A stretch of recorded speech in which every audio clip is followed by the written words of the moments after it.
Hello everyone, good evening. I'm Krish Damani and I'm working as a technical architect with Est Enterprise for 7 years now. And I warmly welcome everyone for joining this tech meetup. And I'm sure you guys will be really enjoying the talks and learning out of it. A little bit about East Enterprise. I would like to quickly introduce you about East Enterprise. So, yeah, it is a service-based Dutch IT company. It is co-founded by Marco Fredriksson and Shweta Lodaya, and it is specialized in crafting a software which are really software solutions for startups, mid-level, small-level enterprises, and we are a strong international development team. We have our development center in Pune, and we have developers from Egypt, and we have developers from Romania, and we keep continuously helping our clients in Europe to build different software solutions, different products, and to make that product secure, robust, and user-centric products. We always believe in giving opportunities to the team, and we are really we are really working on trending technologies like PHP and its several frameworks. And then we also work on React, we work on Golang, we work on Python, and we have quite good projects running in it. We are strongly focused towards the quality. When I'm saying quality, so it's like functional and technical, because nowadays quality matters a lot, and if we are working with Dutch companies, so quality matters a lot, matters a much. And with our mature quality processes, agile development approaches, and a unique execution model or engagement model, we ensure that we deliver a perfect solution for all the business needs. We value our people, encourage their development, and reward their performance. So, as a fast growing company, we are always looking forward for the new people who can join us and who can provide their talent in developing good products for our clients. We provide real opportunity for our development team, and we also provide a fun, exciting work environment. We achieve our goal while we delivering quality results, and which we are really proud of it. And the continuous development of our employees is important, really important, and we strongly believe the heart and soul of this enterprise is our people. So this was a bit about this enterprise in a nutshell. As you all know, like scheduling this meetup and organizing it, it's always a team effort. So I would also like to thank my speakers who are today will be speaking on different types of talks during this meetup. And I would also like to thank our volunteers like Nishant and Akshay, who will be volunteering this event.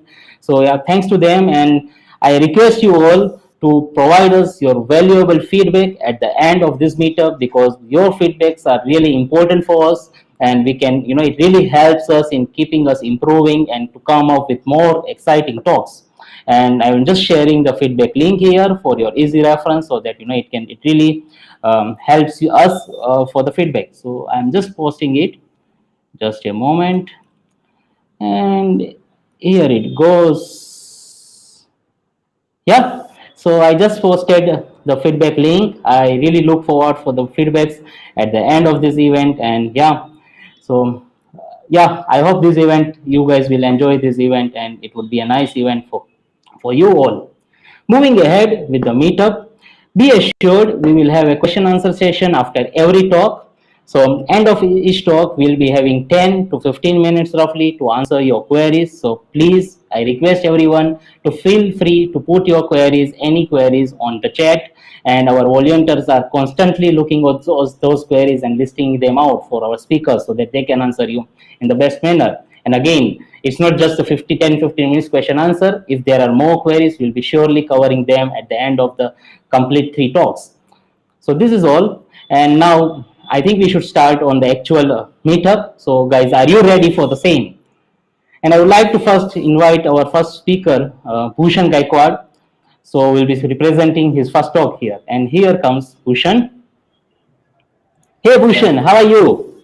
Yeah, I'm fine. I'm good. How are you? I'm good too, thanks. Use that layout just to split Yeah, screen together. can you see it now? You're still at the bottom, but yeah, fine. Yeah, Yeah, cool. All right, so Bhushan, how are you? yeah, I'm fine. How are you? Good, good, thanks, Bhushan. So, what are you going to speak about, Bhushan, actually? Actually, I'm going to talk about ES6. It will be Okay, a crash course and it will be a fun. Yeah. okay, and before you speak, Bhushan, so I would like to know, like, what's your opinion about JavaScript and the way it works? So, what's your thought on about it? Okay. In my opinion, JavaScript is deep as much you learn, as much you check the things, you learn more things. So it's quite deep in my opinion, and it is quite difficult to cover all the topics. To be honest, yeah, JavaScript is deep, but Cool, I love it. Yeah. cool, great, great. So, are you ready for the talk Yes, I'm and excited. excited? I'm a little bit Wow. nervous, but excited more. Yeah. Cool, perfect, perfect. So here is your, it's all yours. I'm just, you can share your screen now, Bhushan. Yep. And yeah, all yours, man. Take it Uh, ahead and wish you all the best for your talk. yeah. Thank you so much. Yeah, Thank you so much. yeah. Yeah. Okay. So, hi guys. As you already know, today I'm going to talk about ES6. But before moving ahead, let me introduce you to myself. I am I am Bhushan Gaikwad. I'm model lead at East Enterprise. I have 7+ years of experience in the IT industry, and on social media platforms, I usually talk about PHP and JavaScript mostly. And sometimes I write articles. You can find those articles with this username on Medium, and I do share a lot of tips and tricks on LinkedIn and Twitter, so those can be found. And also I engage with other developers as well, so you can engage with me on Twitter and LinkedIn. And in my free time, I do a lot of open source contributions, so you can check my contributions and like help me there as well using this username. Yeah, so enough about me. So let's jump to the today's topic. So today's topic is ES6. What is ECMAScript 2015, ECMAScript 6, and ES6? So you will hear about a lot of these jargons, different three terms, but the simple answer is all three are same. Okay, so there is only a different way of calling the same thing. Okay, but the important thing here is ECMAScript. What is that? ECMAScript is a specification language used by many languages like JavaScript, ActionScript, Nashron, and many others. So JavaScript uses this specification language, and ES6 was the second major revision of JavaScript, and it was popular. It became popular because it added a lot of new features in the JavaScript language, and hence it became a lot of popular. But to be honest, covering all the topics today itself will be difficult for me. So what I did was I'll be covering. Oh, sorry. Okay. So I'll be covering the fundamental features. Okay, what we use in day-to-day coding. Okay. So the benefit of here of these fundamentals is if fundamentals strong, debugging code and writing code will be better, in my opinion. Yeah, hopefully. So before about the background, now enough about the background. Let's check the first feature. So the first feature is introduction to let and const. So we added a new keyword in JavaScript framework, let and const, and before that we had var. So let's check how it is different from var. And to demonstrate that, I'll use JSBin. I hope you guys can see it properly. I have increased the font size a little bit. And you guys can ignore this part. This part is just to add type hint corrections for JSBin so it understand ES6 language. So to understand let and const better, then we need to understand what is var. So let's say we have var x as 10, and then I have console.log x, and if I run this program, What happened? Console.log clear run. Okay, you'll see that X is printed as value 10. Now, what if I change it to let? So if I change it to let and I'll clear this program and then I will run it, you see the same output. So seems like var and let are doing the same thing. But the key important thing is with let is it is block scope. So before that, before let, in JavaScript there was no block scope. So what is block scope now? So block is simply means these curly braces. In JavaScript, whenever we have these curly braces, then that is a block. That is one single block. And when we use it, so in JavaScript, whenever we have any statement, so this is a single statement. When we have multiple statements and we want to club it together, then we use these curly braces. And you guys are developers, or you guys have already used it in if statement, for loops, and many other places. So what if I have if statement here, which is always true, and then let me change it to var, and then I have var x is equal to 11. So what do you think? What will the output? So if I run this program, you will see 11 here. Now this is weird, right? So because the value of x is 10, and we are changing it inside this block. It is because vars are hosted at the top. So whenever we run the program, this var is hosted at the top, and then because it is already initialized, JavaScript just changed the value of that x variable. But what if we change it to let, and now if I run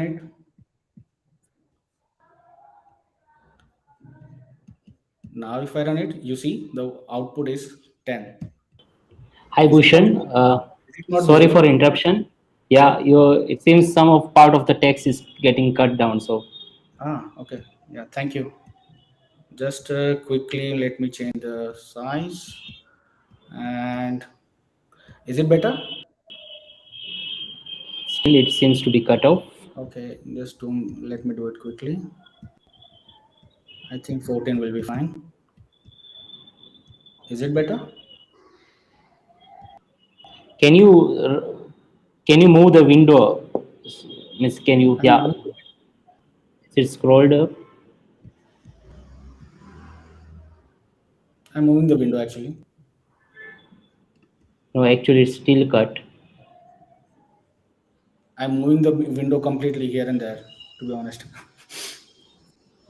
Okay. Is it visible? What if I add two tabs? Is it Yeah, this way. Yeah, this way it looks better. okay? So I'll add two tabs whenever I'm writing things. Okay, Yeah. just for a quick solution. Okay. Yeah. So now All if you, right. yeah. Thank you so much, Krish. Yeah. So now if you see that value of this x is 10.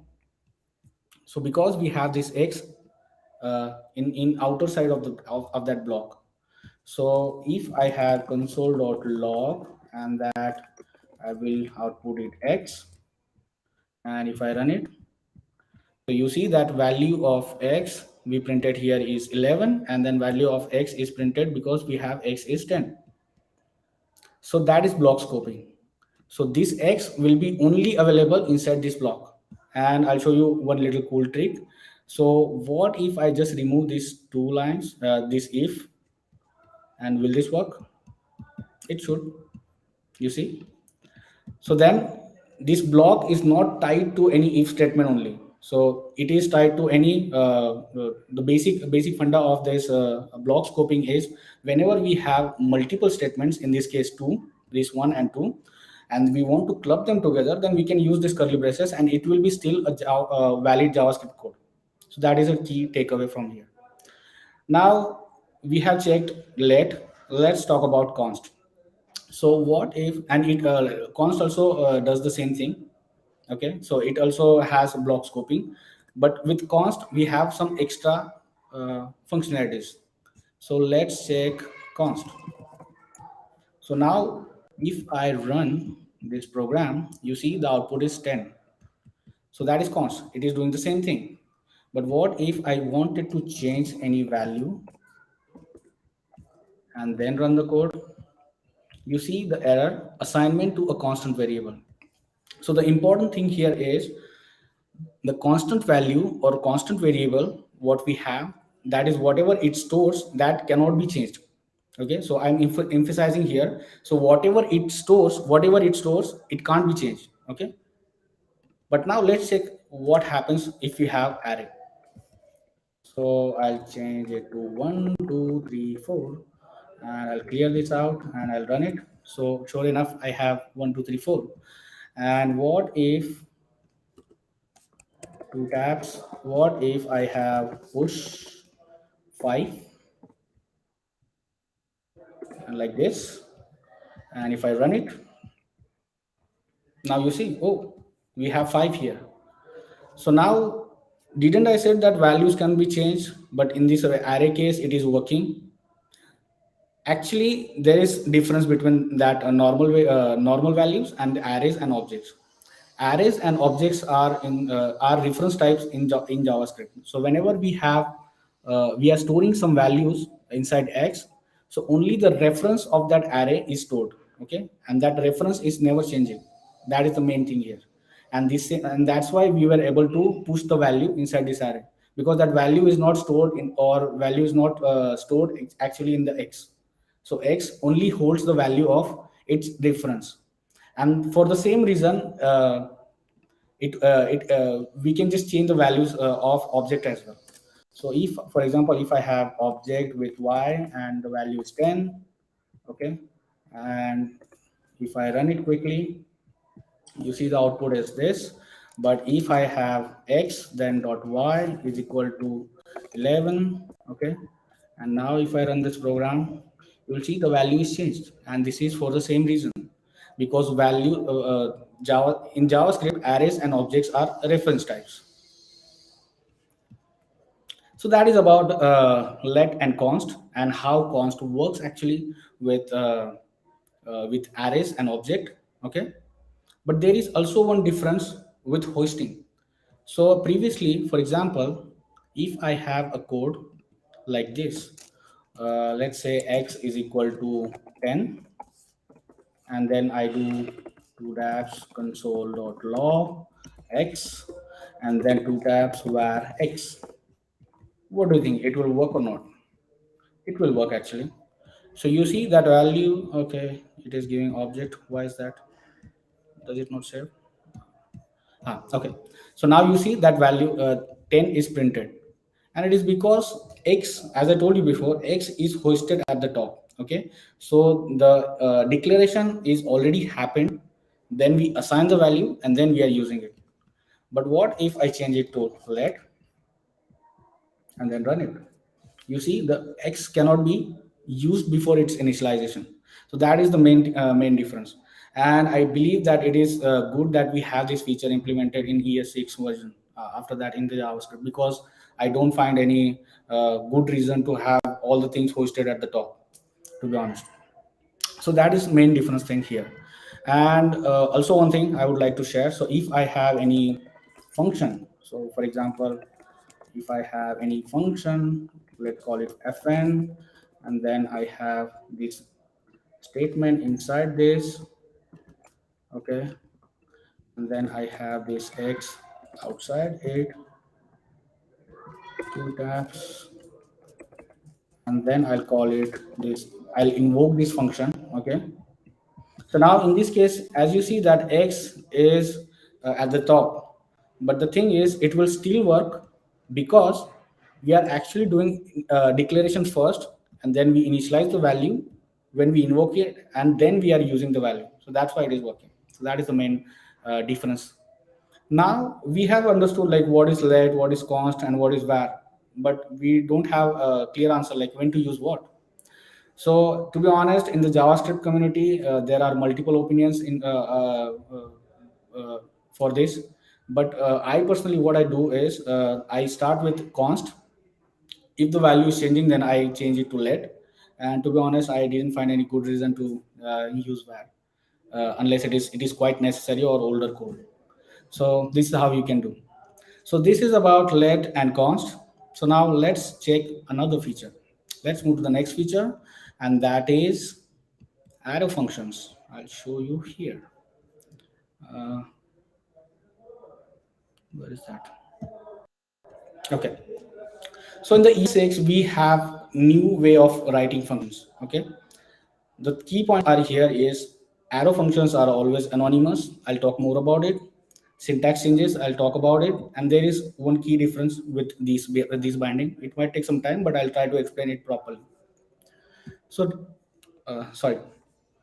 So now let's check the code, and I'll keep this example as it is.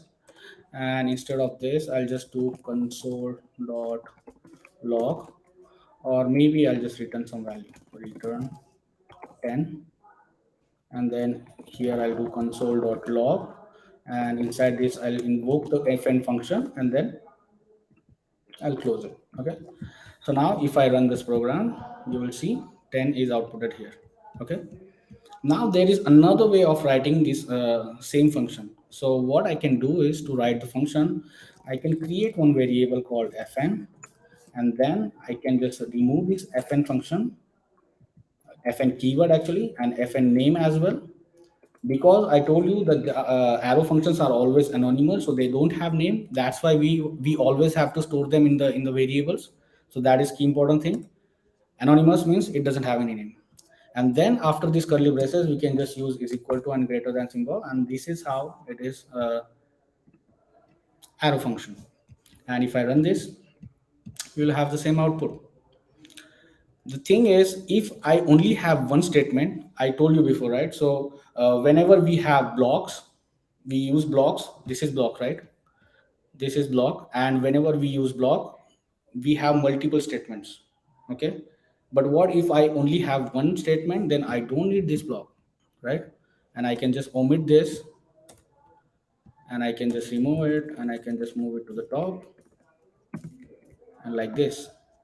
And the main important thing is, if we are returning anything, so we don't need to even write any return keyword here. Okay. With arrow functions, and then we can use it like this, and it will be much shorter way of writing the arrow functions, or the same function which we had earlier.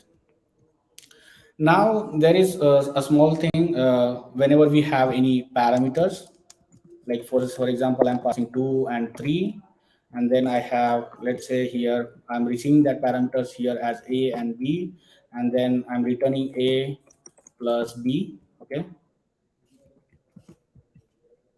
Okay, so sure enough, I'll get 5 because I'm adding those values. So whenever we have any arguments, we need to add these curly braces. But what if I only have one argument? Okay, so if I run this program, it will still work. But if I remove these braces, angular braces, it will still work. So there is only one condition when we can omit these curly braces, when we have only single argument. If we don't have any arguments, we have to write those curly braces or angular braces. Okay. So that is about the syntax. That is about the anonymous functions. But to be honest, arrow functions were not included because of this change. I'll tell you why. What is the reason? And let me start with. What I'll do is I'll do a console.log of this. Okay. I'll not pass anything, and I'll have another function fn maybe 2, and then I'll have console.log this. Okay, and I'll clear it out, I'll run it. So I am having error here, or what? I can just do it like this. Ah, what is that? Ah, sorry. Yeah, sorry about that. So I'm invoking the function fn. So that is a arrow function. If I run this, and if I move it to the top, you see the window object. You see the window object here. Okay. And if I run the fn2, I clear it, I'll run it, you see the window object again, right? But there is one problem. So what I'll do is I'll use HTML for that. I'll create quickly a button with the text test. Maybe I'll give it ID of ppn, and then in the output I should be seeing that button. Okay, and then in the code I'll clear it out. I see the button here. Okay, now instead of doing console log, what I'll do is I'll store a const button auto run is squawking is equal to, I'll stop this for now and I'll write it. Then I'm using that web APIs document dot get element by ID. That ID is button.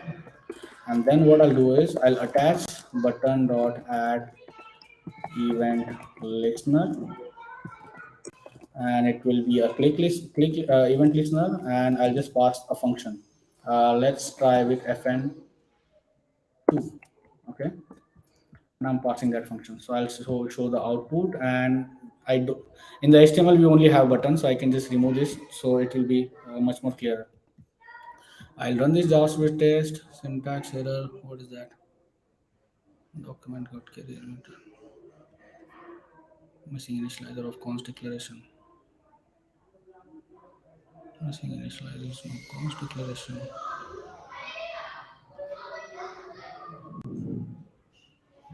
What is that? Get element by ID, document dot carry element, and then I have const, and then I have button. I move it to the top. Run with the test, clear this output, and now I run it. And then if I see it, I see the HTML button element. So now I'll explain you in detail.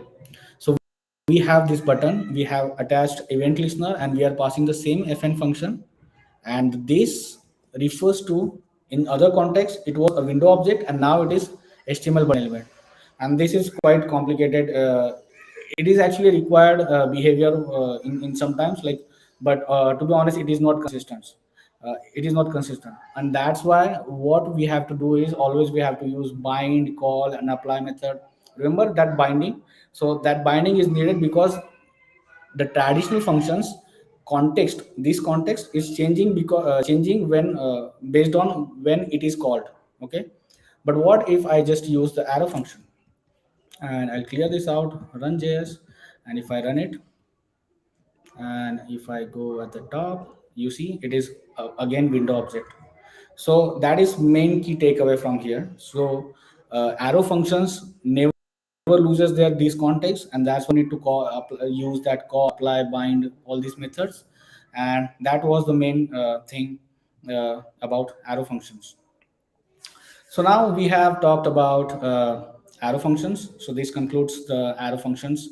So let's jump to the next feature. So next feature is default parameters.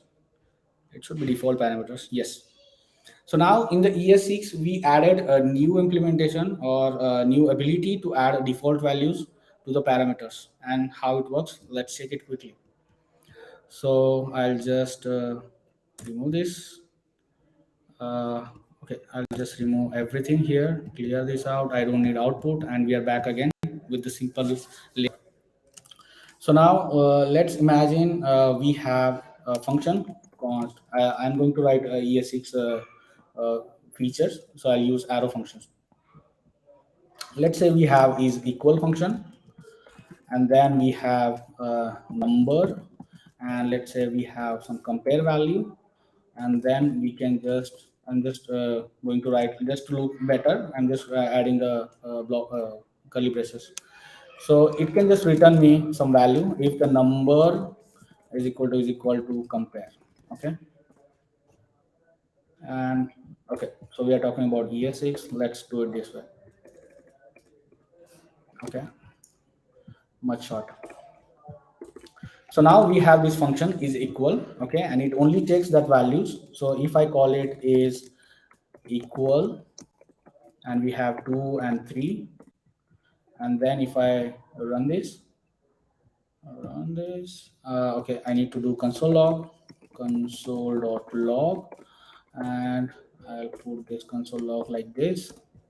Okay, so just to see it clearly what we are doing as a console log. I'll just clear it and then run it. You see that false. And if I have value as 2, it should be true. So default parameters. So what is default parameters? So in the default parameters, what we can do is we can have some values assigned to it by default. Okay. So what if I don't provide anything? Clear it and I'll run it. It is true because compare value is true. But if I change it to 1, it should be false this time. Compare value is true. Why it is that? Is equal number. It's strictly card checking. What?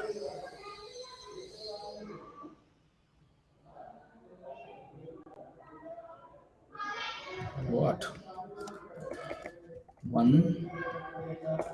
Let's use older way. Return.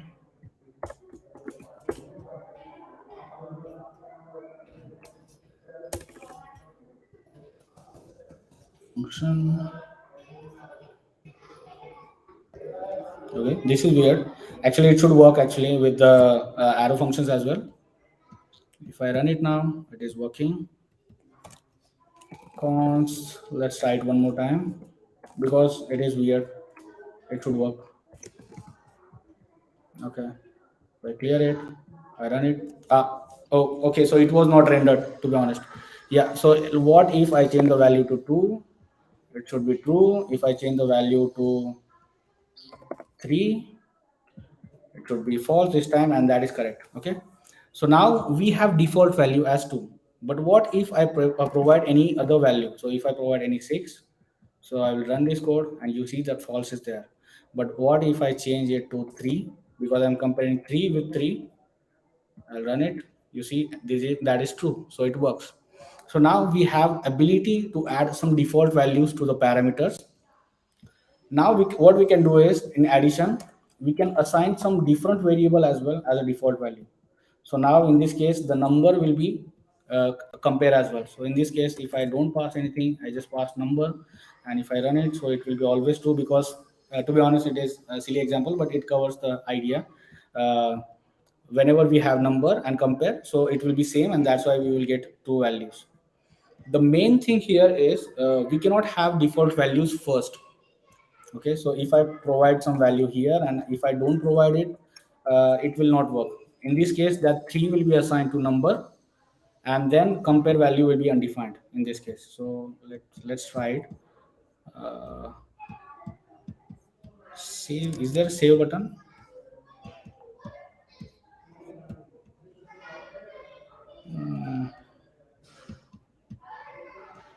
I don't know why, but it is not renting correctly. But in this case, I'll tell you, in this case, the compare should be undefined and it should return false. I'll try. It is returning false. Right. And to show you clearly what I meant, if I run the compare, it will be undefined, and 3 and undefined is not same. That's why we are getting false. So if I run it, so it is undefined. Okay. Okay, so that is about default parameters. So now let's check another feature, what we have. The next feature is a REST operator. Okay, so REST operator can be used to collect multiple arguments as an array. So just to quickly demonstrate that, I'll do a quick, I'll create a quick function. Let's call it sum. Okay, and then I have some value a and b, and then I have this, and then I'll just return a plus b. Okay, and I'll do console.log as sum, and I'll invoke this function. I'll pass 2 and 3. Okay, so in this case it should return 5. Okay, so 2 plus 3 is equal to 5. That is correct. But what if I wanted to add another variable? So like I want to have another argument in it in this function. So what if I have 4? Then I need to go again in the code and I need to check it. I need to assign the variable, and then I need to add it here, and then it will work. As you see, the 9 is there. But there is a shorter way, and there is a cool way to collect all the multiple arguments. Uh, and to do that, what we can do is we can just collect them with this three dot operator. So what I'll do is I'll just make it multiple statement so that it will be much more clear. Okay. Then before doing console log, I just wanted to show you what is inside A. Okay. So if I run this program, you see that 2, 3, 4 is there, and you can ignore this some part because we are logging in. Okay. So now we understand that when we have multiple arguments, we can receive them as a collected as an array. So now it becomes quite easy to return the total. I can just do return a dot reduce, and then I will use arrow functions here. There will be a carry, and then maybe a current value, and then c plus a, and then I have default carry as 0, and then that's it. So if I clear this and if I run it, so 14 is there. But now if I change the value here, you see the 20, because now my code is flexible enough to collect all the arguments. And that is what REST operator is. So now let's check the next feature. The next feature should be destructuring. Okay, so destructuring with the arrays and object. And what it does is actually it is used to unpack the values from the array and object. And I'll show you how quickly. So let's imagine we have a constant and with the x, and then we have 1, 2, 3, 4. Okay, and then if I wanted to get the first value, then what I need to do is I need to create one variable, and from the x I'll just pull out the first element, and then I'll do console.log of a. Okay, let's use let, and it's constant is fine. Okay, so now if I run this, you will see one is printed here. Okay, but there is a cooler way of doing that. Actually, what I can do is I can just destructure it using this square brackets, and I can just assign the value directly here, and then I can just remove this part completely, and then I can run it. You see that one is printed here, and I can do the same thing for multiple variables.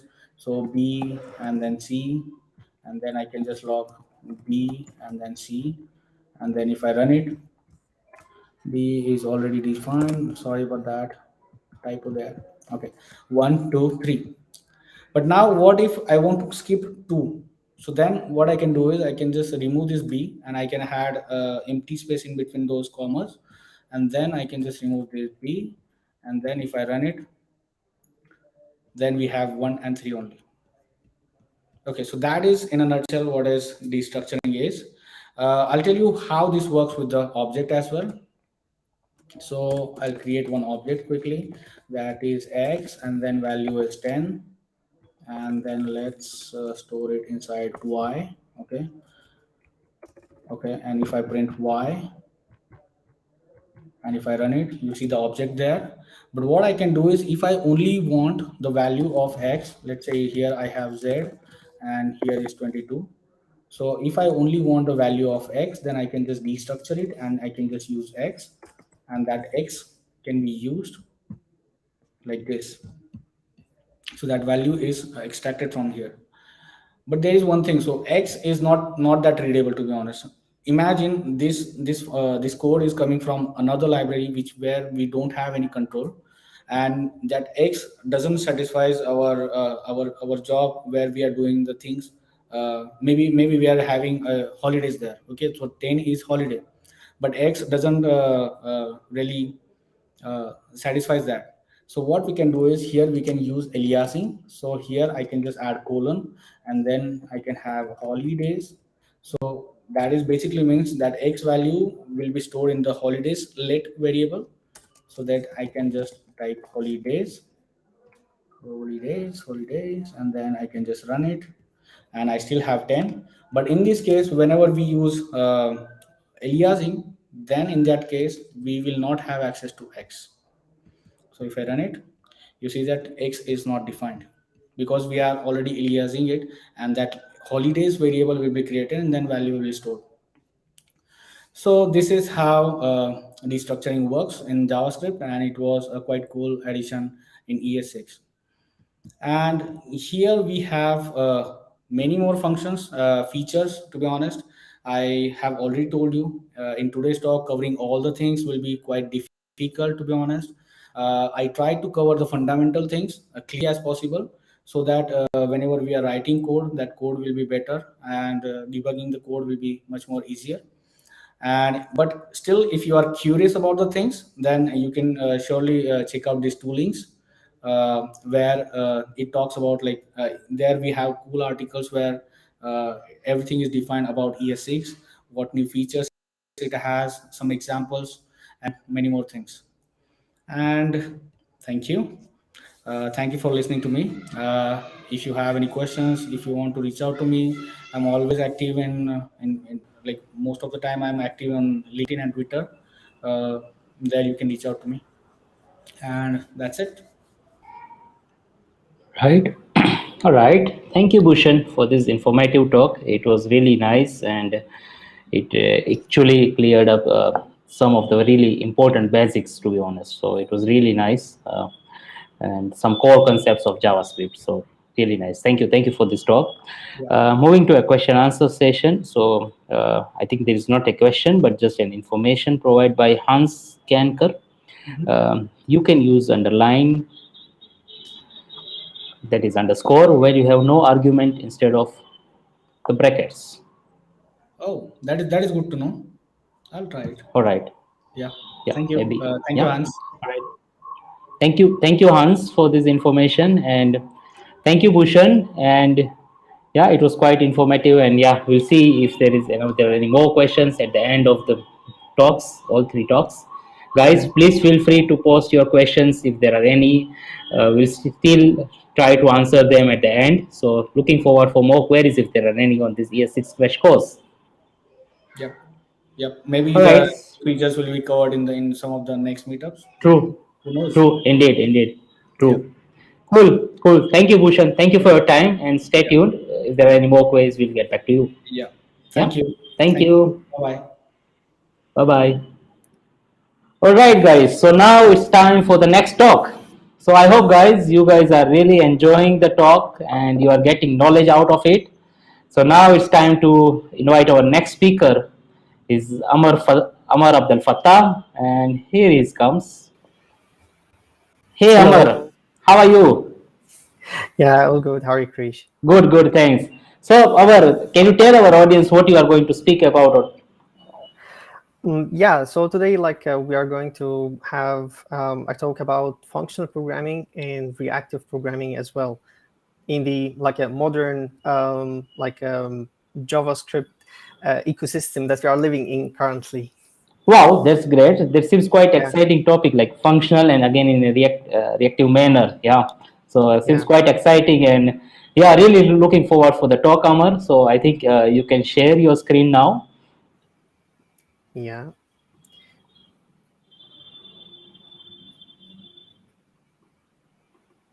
So can you guys see my screen? Not yet.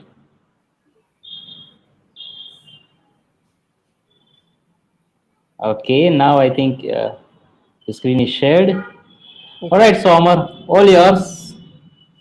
Yeah, Yeah, cool. yeah. Thank Okay. you. Yeah, wish you all the best, Amar, for Thank your you, talk. Krish. Yeah, thanks. So um, it's first. Okay, so hi guys. Today we are going to talk about functional programming and reactive programming. A little bit about myself. So my name is Amr Abdelfatah. I work as a senior software engineer here at Eastern Enterprise. I do front-end development, and also I love JavaScript in general, and I do full-stack development using JavaScript. So I joined Eastern Enterprise 6 months back, and I have 8 years of experience in general. I'm from Cairo, Egypt, and you can find me on LinkedIn and GitHub on this handle. So like to set the expectations for this talk, we are going to have a little bit of what this talk is about and what it is not. So like this talk is about functional programming and reactive programming, and like this type of style of coding actually. And we'll be going through the basics of the two programming paradigms. Also, this talk is a practical one, so we'll be having some example code with the things that we are going to go through. But it is not a fully explanation for the functional programming and reactive functional programming. That's it for this part, and let's start then. So like first we are going to answer some questions about the whole topic. So some what is questions. So first question is, what is functional programming? So functional programming is a programming paradigm where we use functions and compose them and apply them together in order to create programs. And it's also a declarative programming paradigm. So instead of writing imperative procedural statements that it change the state of the program, we rather try to create functions that we compose together to create our programs. Another question is, what's reactive programming then? So reactive programming is a programming paradigm where we deal with data streams and their change over time, and how they change over time actually. So it's popular for building interactive user interfaces and also real-time systems. And it could be implemented in multiple programming paradigms, including object-oriented programming and procedural programming. But it is also popular that we use functional programming to implement this type of programming paradigm. So we use functional programming to implement reactive programming. So then the question should be, what's functional reactive programming then? And it's obvious that functional reactive programming is using functional programming paradigm and the building blocks of it to build programs that are asynchronous, or like asynchronous data flow programs. So we're going now to go a little bit about some functional programming concepts, and we will be giving some examples for these concepts. So these are the concepts that we are going to go through. So let's start with the first one. So first, what's first class functions? This is the first concept that we have. So first class functions means like a function can be defined and assigned to variables without being attached to classes or objects. And also functions can be accepted as parameters and returned from other functions. So in functional programming language, we have functions that can be assigned to variables. They can be standalone values like primitives, like numbers and strings. And why we have this concept, actually, it's because it's a fundamental concept in any functional programming language that enables us to do higher level abstraction. And to think more in this higher level abstraction, we can think of functions like map, filter, and reduce. These three functions actually are living examples of first class functions. So they abstract a lot of details about how, for example, for map function, we iterate about iterable objects. We just provide an iterable data structure to the map function, and we have a fully iterable logic out of the box. So to give you an example for that, I'll be having this snippet of code. So here, the goal is to try to show some price value with the corresponding currency for this price. So we are having first this price object, and as you can see, like it's a constant variable, regular one, And to give an example for first-class functions, then we have this variable as well. So this variable is another constant variable, and we are assigning an arrow function to it. So this function, this arrow function, is a first-class function example. It accepts a country code and return us the currency that we need. So this will be used in this function as well. So this is another example of first-class function where we are creating a variable and assigning it a value of an anonymous or arrow function.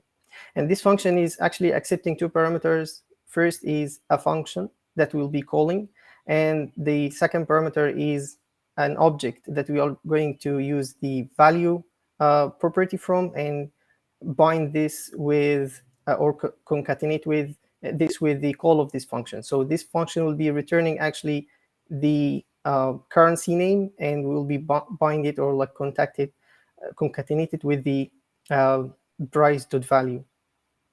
And this will give us the output. So these two functions are examples for first-class functions in JavaScript. I hope this was clear. So moving on to the second concept we have. So we have pure and impure functions. So what's pure functions actually? So pure functions are functions that take input and don't mutate between quotes, change it. So like we don't change the inputs that we take as parameters. This is first rule. Second rule, that we return an output from this function, which is like a new value. So this function actually takes a parameter and don't change this and return a new value to us. This is pure functions. So these functions don't change the global state of the system. So if we are having some global data defined for our system, we don't change this data inside any pure function. And if we change it, then it will be an impure function. And also, we don't do side effects like network calls or file input output. These types of things are considered side effects that we don't do in pure functions. Why we're having such a concept in function programming? So like function programming is striving for pure functions because they are easy to debug and easy to test. So whatever input you give to these functions based on these rules, you will be getting the same output each time. And to give you an example for pure and impure functions, this is a function called setPrice. We are having here the same function in two implementations or two versions of the implementation. This one is the impure version of this implementation. So we are accepting here an object called item and the value called new price. And the goal here is to set the new price and return it. So here we are directly changing whatever we received as parameter from the outer world. So we are setting the item.price to the value of new price. And this is not pure because it actually changing the outer world, and this is not safe. So that's why we are having this concept of pure function. And on the other hand, we are having the same function accepting this item object and the value of new price. And we are here using this object.assign JavaScript object function to create a new copy of this value of the item. And we are assigning it to this item copy. And then after copying the value, we are setting the price property for it and then returning this item copy. So the key difference is that we don't change the outer world. We actually copy the value that we want to change and then do our changes and then return the new value as we say it here. So I hope also this is clear for you. Moving on to the third concept that we have. So functional composition. So what's functional composition? So in any functional programming language, we actually use functions a lot. So whenever we want to create a new function that's more complex, we then start to have like smaller functions that we combine together or compose together to create a new function. So for example, we are having here this function fg.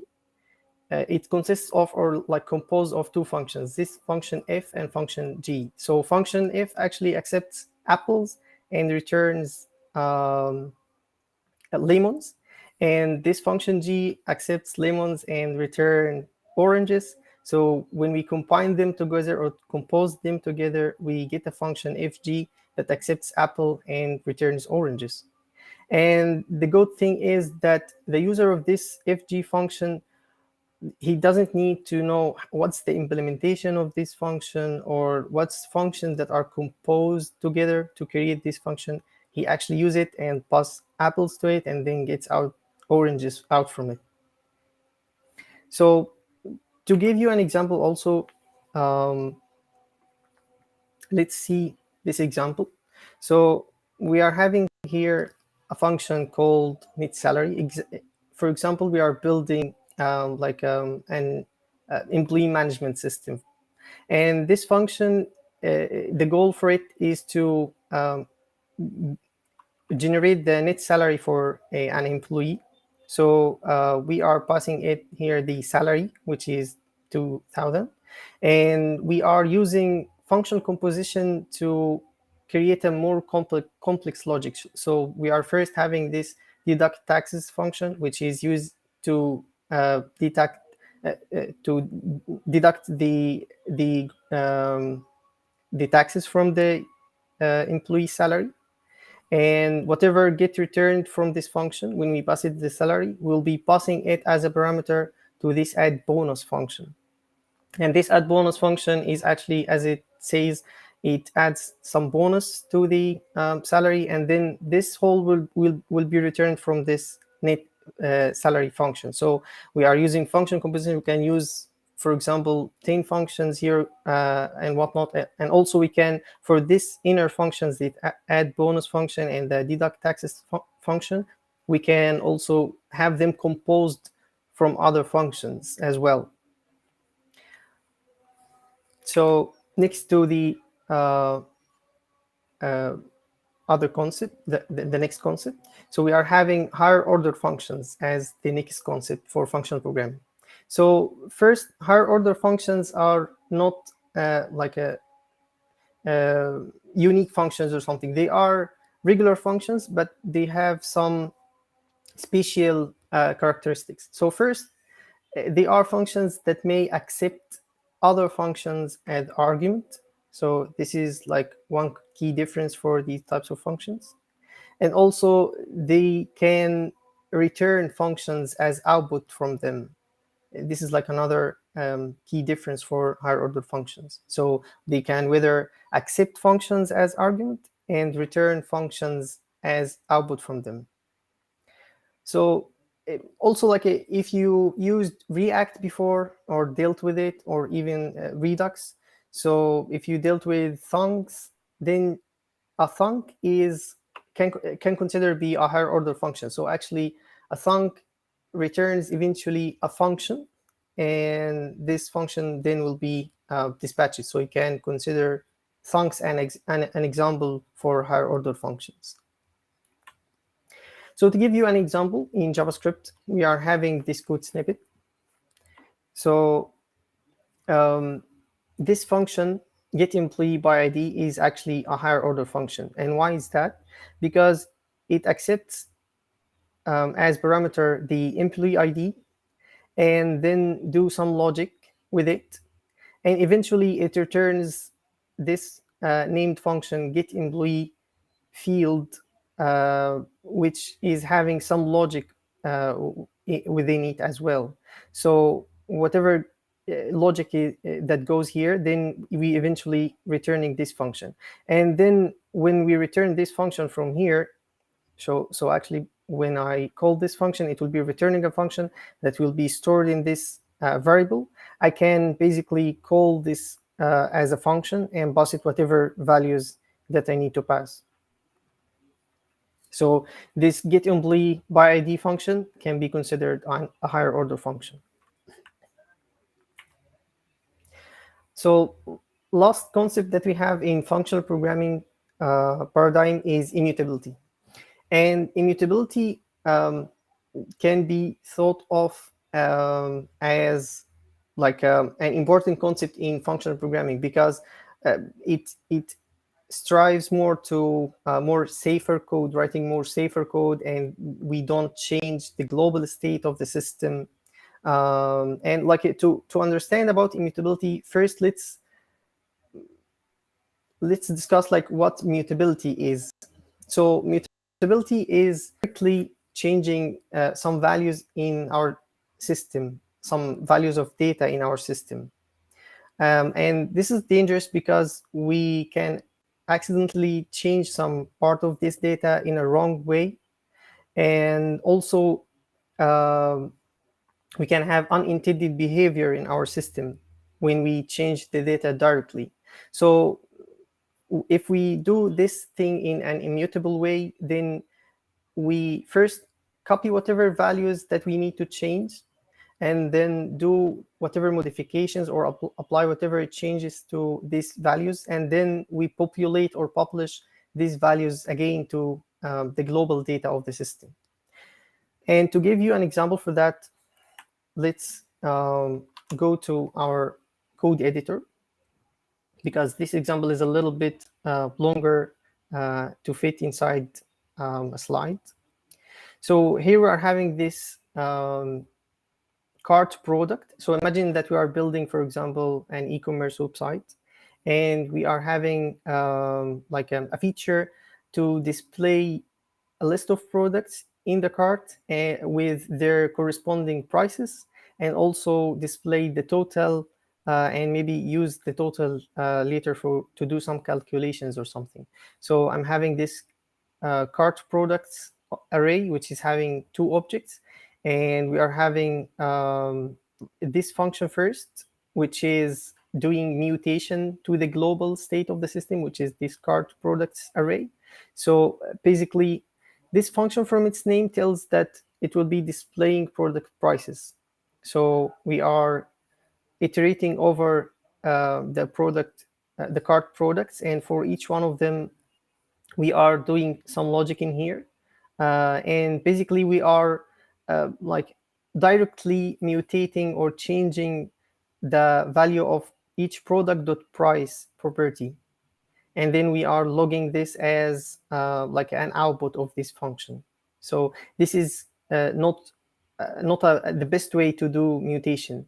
So instead, we are having this function, which is like the same functionality but in different implementation, where we are also looping over or like iterating over the cart products that we have. And for each one of them, the key thing here is that we are first copying the product object value into another variable called product to display.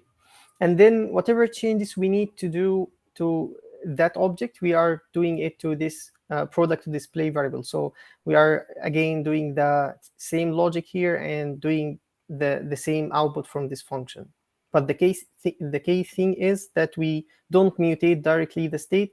We do first copy the things that we need to change, and then we do the changes. So if I want to like a last thing also, like this function here will be using the same global state that we have. So it has before we go to the output, I'm just describing this function. So we have this calculate order total function. It loops over all the cart products that we have, and it accumulate the value for each price to get this total value right, and then it returns it as the output.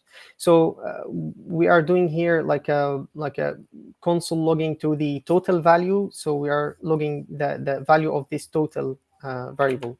So if I went here and we run this code, so as you can see here, I'm having these two like console log statements. So we are having the name, which is iPhone X, and also the name of the second product, which is Samsung Galaxy. And this is working fine, but for the total value, which we are expecting to be this value, we are having it like this wrong value. That's because we are using this mutation implementation version. So if I change this to use the second version of this implementation, and then reloaded the page, we'll be having the same output for the same function, but we'll be having the total value in correct value. So this is like a practical example for like a mutation and how to fix these types of issues. So getting back to our presentation,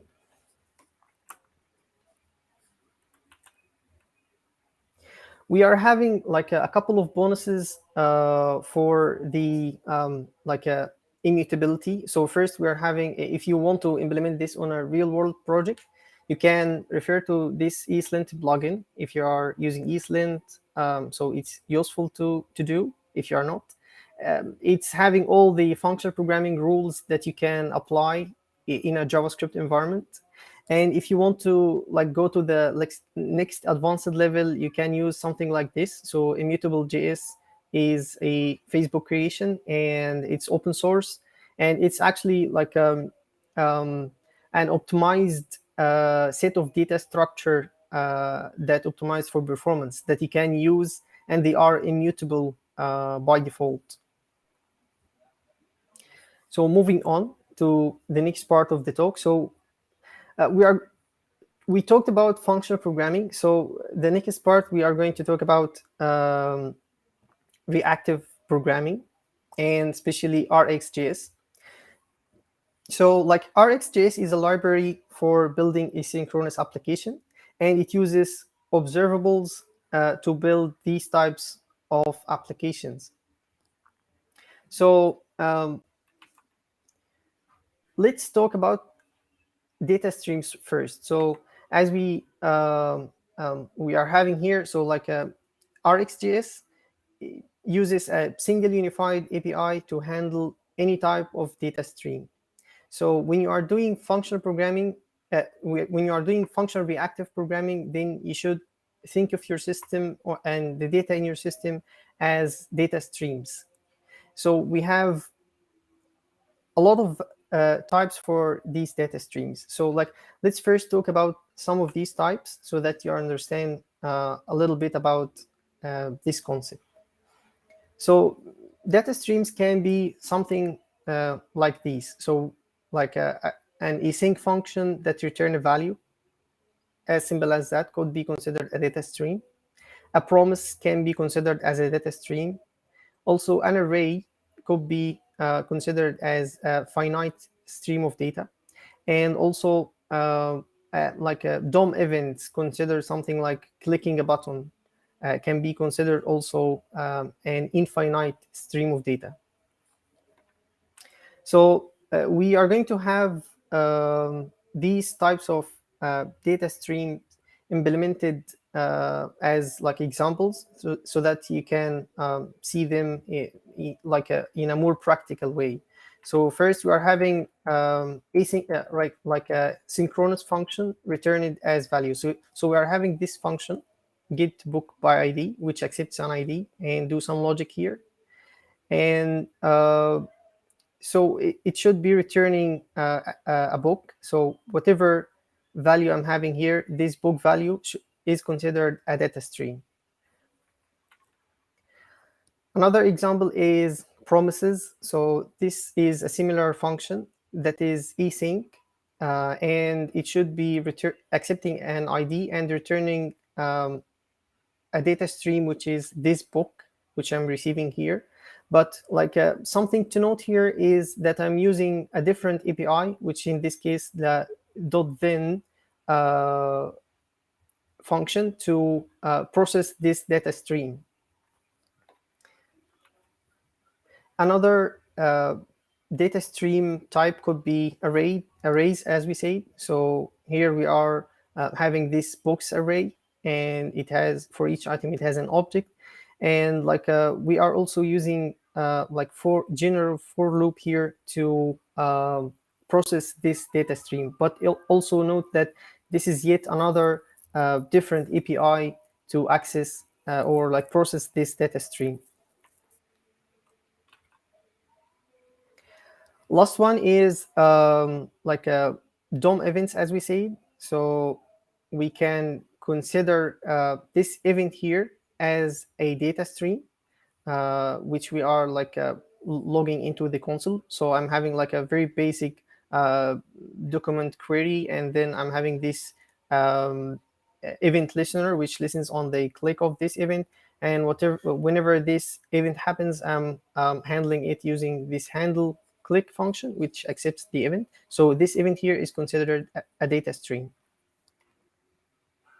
So let's look about a solution that will make the processing of all of these data streams like in a unified and single way.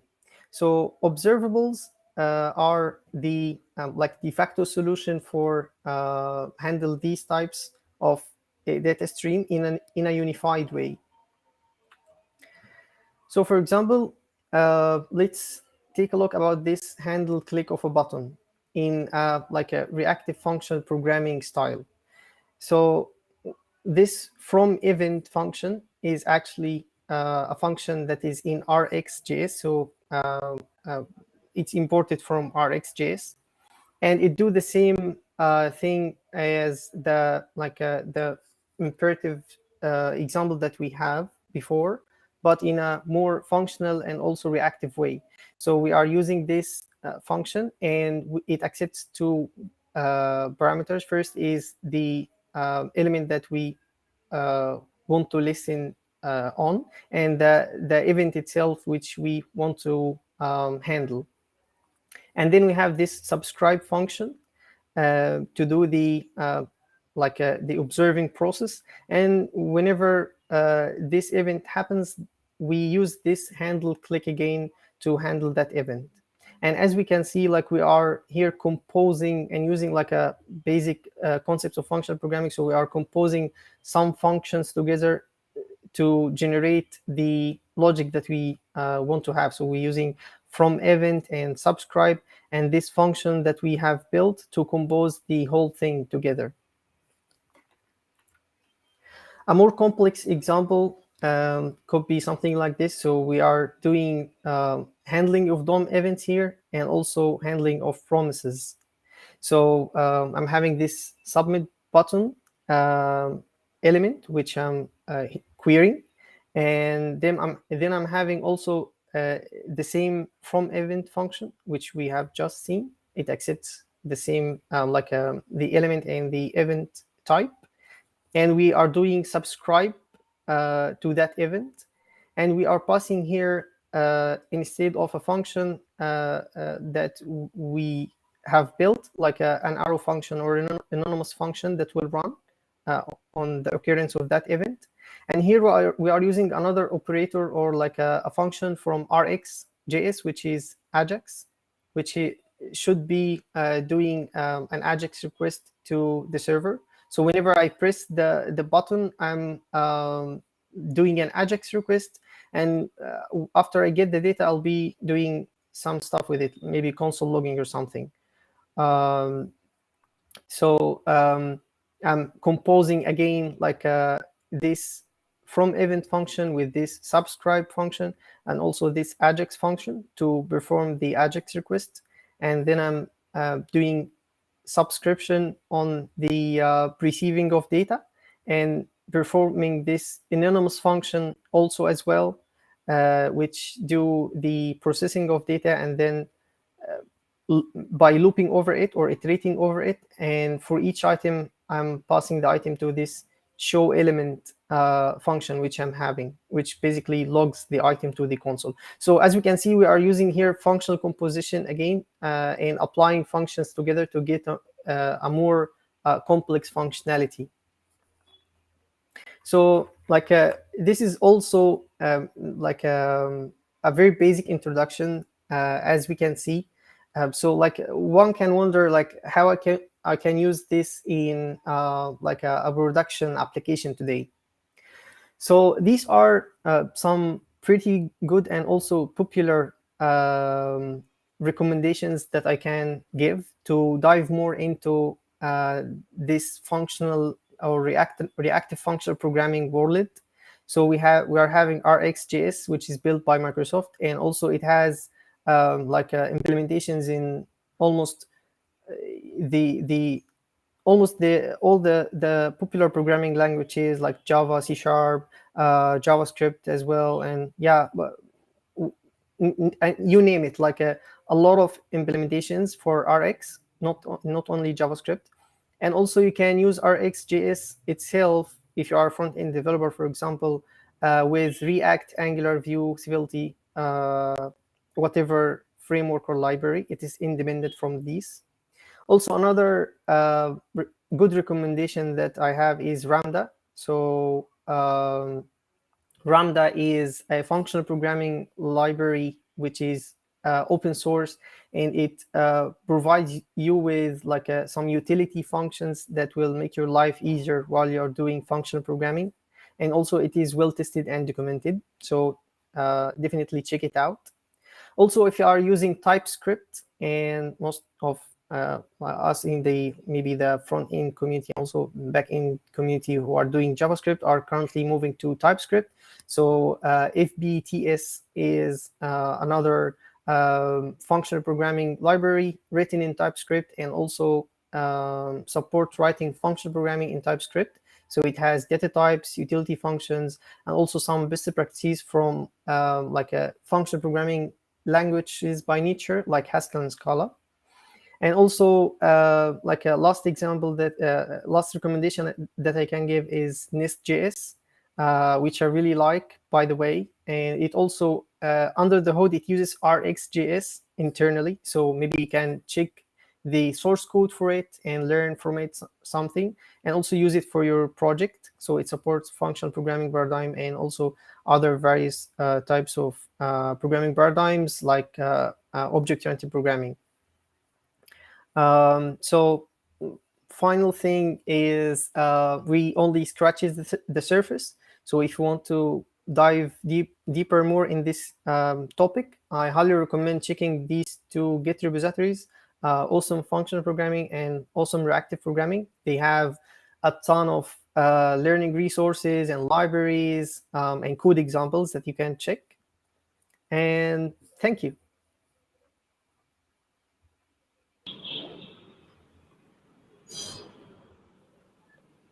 Yeah, thank you, Amar.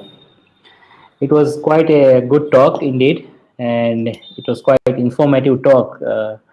The functional reactive programming. So yeah, it was quite exciting, and I hope people have Yeah, learned it out is. of it. Yeah, so it was nice to talk, Amar, to be honest. Thanks, And I guys. see some question from Aditya. What is the difference between? But I think it seems to be incomplete question. So maybe Yeah, Aditya, you can retype your question, and then maybe we can help you to answer it in a more better for way. sure. So yeah, in the meantime, I think Amar, thank you for your talk, and we'll be moving to the Thanks, next Krish. talk, and yeah, we'll be again meet in the final question round if there are more queries. There are queries Yeah, from for our sure. audience. Thanks, Yeah, guys. thank Thanks you. for So listening. I Yeah. think Amar, yeah. So can we wait for a minute? So I think Aditya has already reframed his question.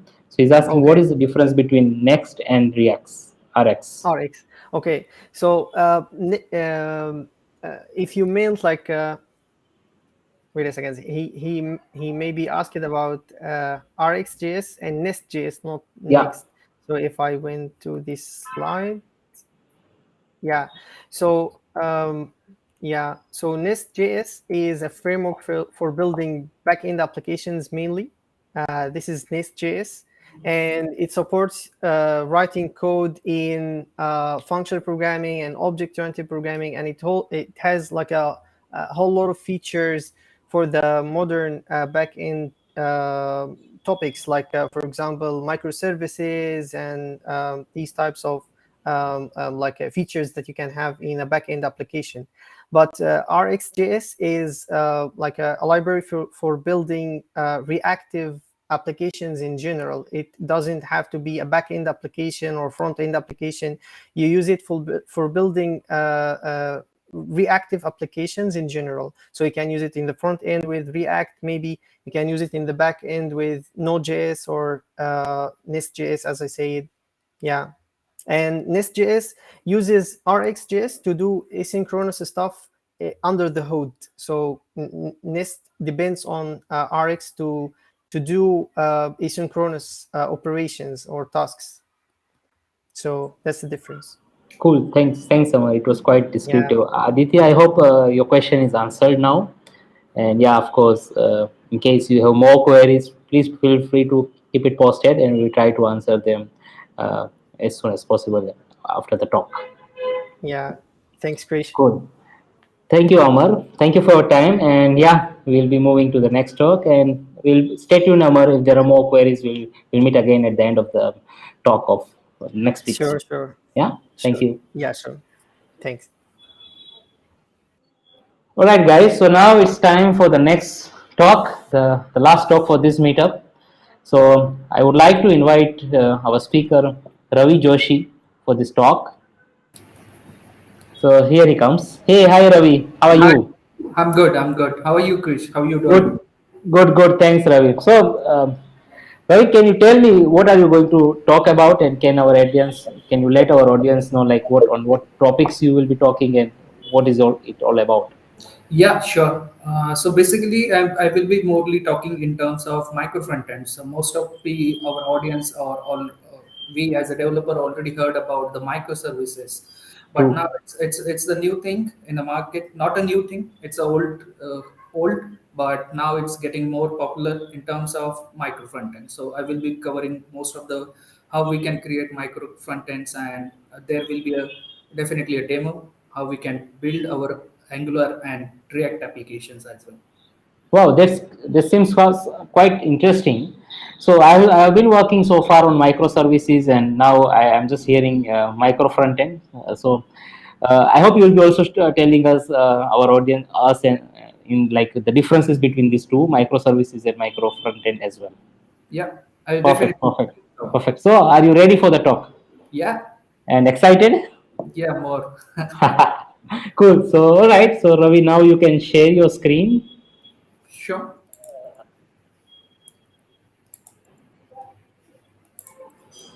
Okay. Okay, So, let me start sharing. mhm. Cool. Yeah, so Ravi, all yours. Wish you all the best for the talk. Thank you. Thank you. So I think it's already good evening or good night, guys. I would say from just a quick introduction of myself. Basically, I'm Ravi Joshi. I'm working in IT industry like more than 8 years, and I'm doing like a full stack development in terms of .NET, Angular, React, Angular JS, and some other technologies I have also working in. And I would like to also thank Krish and Eastern Enterprise to give me an opportunity to talk on this specific topic. So yeah, that's it from my side for a quick introduction. Okay, so in this we will be discussing more about what will be the micro front ends, and we already heard about the microservices and other parts. So micro front ends is basically is you can say the new pattern where the web application UI are composed from either independent or semi-independent components that can be built by different teams by using a different technologies. So in terms of if you think about as a microservices in a backend side, you need to stick with one of the service. You need to work with the all the services. You are going to divide your application in terms of what microservice you are going to design and that part. Now it's part of what I will be talking more about in terms of the micro front ends. And yeah, what we will be expecting in this after this meetup. This is the demo which I am going to illustrate or explain how we have going to build our application. This is just a normal application, not application, but it's a multiple application. You can see this is a menu, navbar, breadcrumb in the footer, and some different. So these are all different Angular application, not a single like monolithic application, but multiple application where you can see, you can plug and play a different application in that. Then in before we go into the deep into the microservices, so I would like to explain how the actual application, any JS application, is going to load into the browser. So the first thing is going to be user open the browser, hit some XYZ or example.com. Then it is going to go to the server, it is going to determine which JavaScript it is going to require. Then the browser is going to download it, it is going to be stored into the browser memory or browser caches, and browser is smart enough to run all the JavaScript related code, and that's how you the application is going to be load into your browser. If we talk about like before the micro frontend, you can think about a multiple n number of ways to design any project. So in the monolithic architecture, if you see over here, we have a backend database and front end in a single application, and this is our single team where you can see the front end, backend, database all are in a single team, and a single team is responsible for doing all these activities. Now if we talk about front and back, like some may say like there is a front end team, there is a back end team. So we are actually trying to divide this application into two different teams, or actual team application team in two different small teams, like a front end team and back end team. Now in terms of, if we go again further into the microservices, you will see the backend team has been splitted into the multiple services or multiple teams. Like one or two people can be responsible for a product service, another people can responsible for content service, and so many services. But along with that, if you see all the common thing over here is a front end. It is always, till the time it is always, the front end is going to be just a monolithic, and that's the way how we are looking at the microservices and micro front ends and UI currently. Now when we talk about a micro front end, so this is the actual the entire application, how we are going to build our micro front ends basically. So in last screen I have showed this micro front end team. Now let's talk about what exactly is going to happen with the micro front end. So you can there will be a different types of integration of front ends, like a server side and client side. It may be a route and praise transition. You click on one page, you send some URL, your route gets changed, and you get the new page.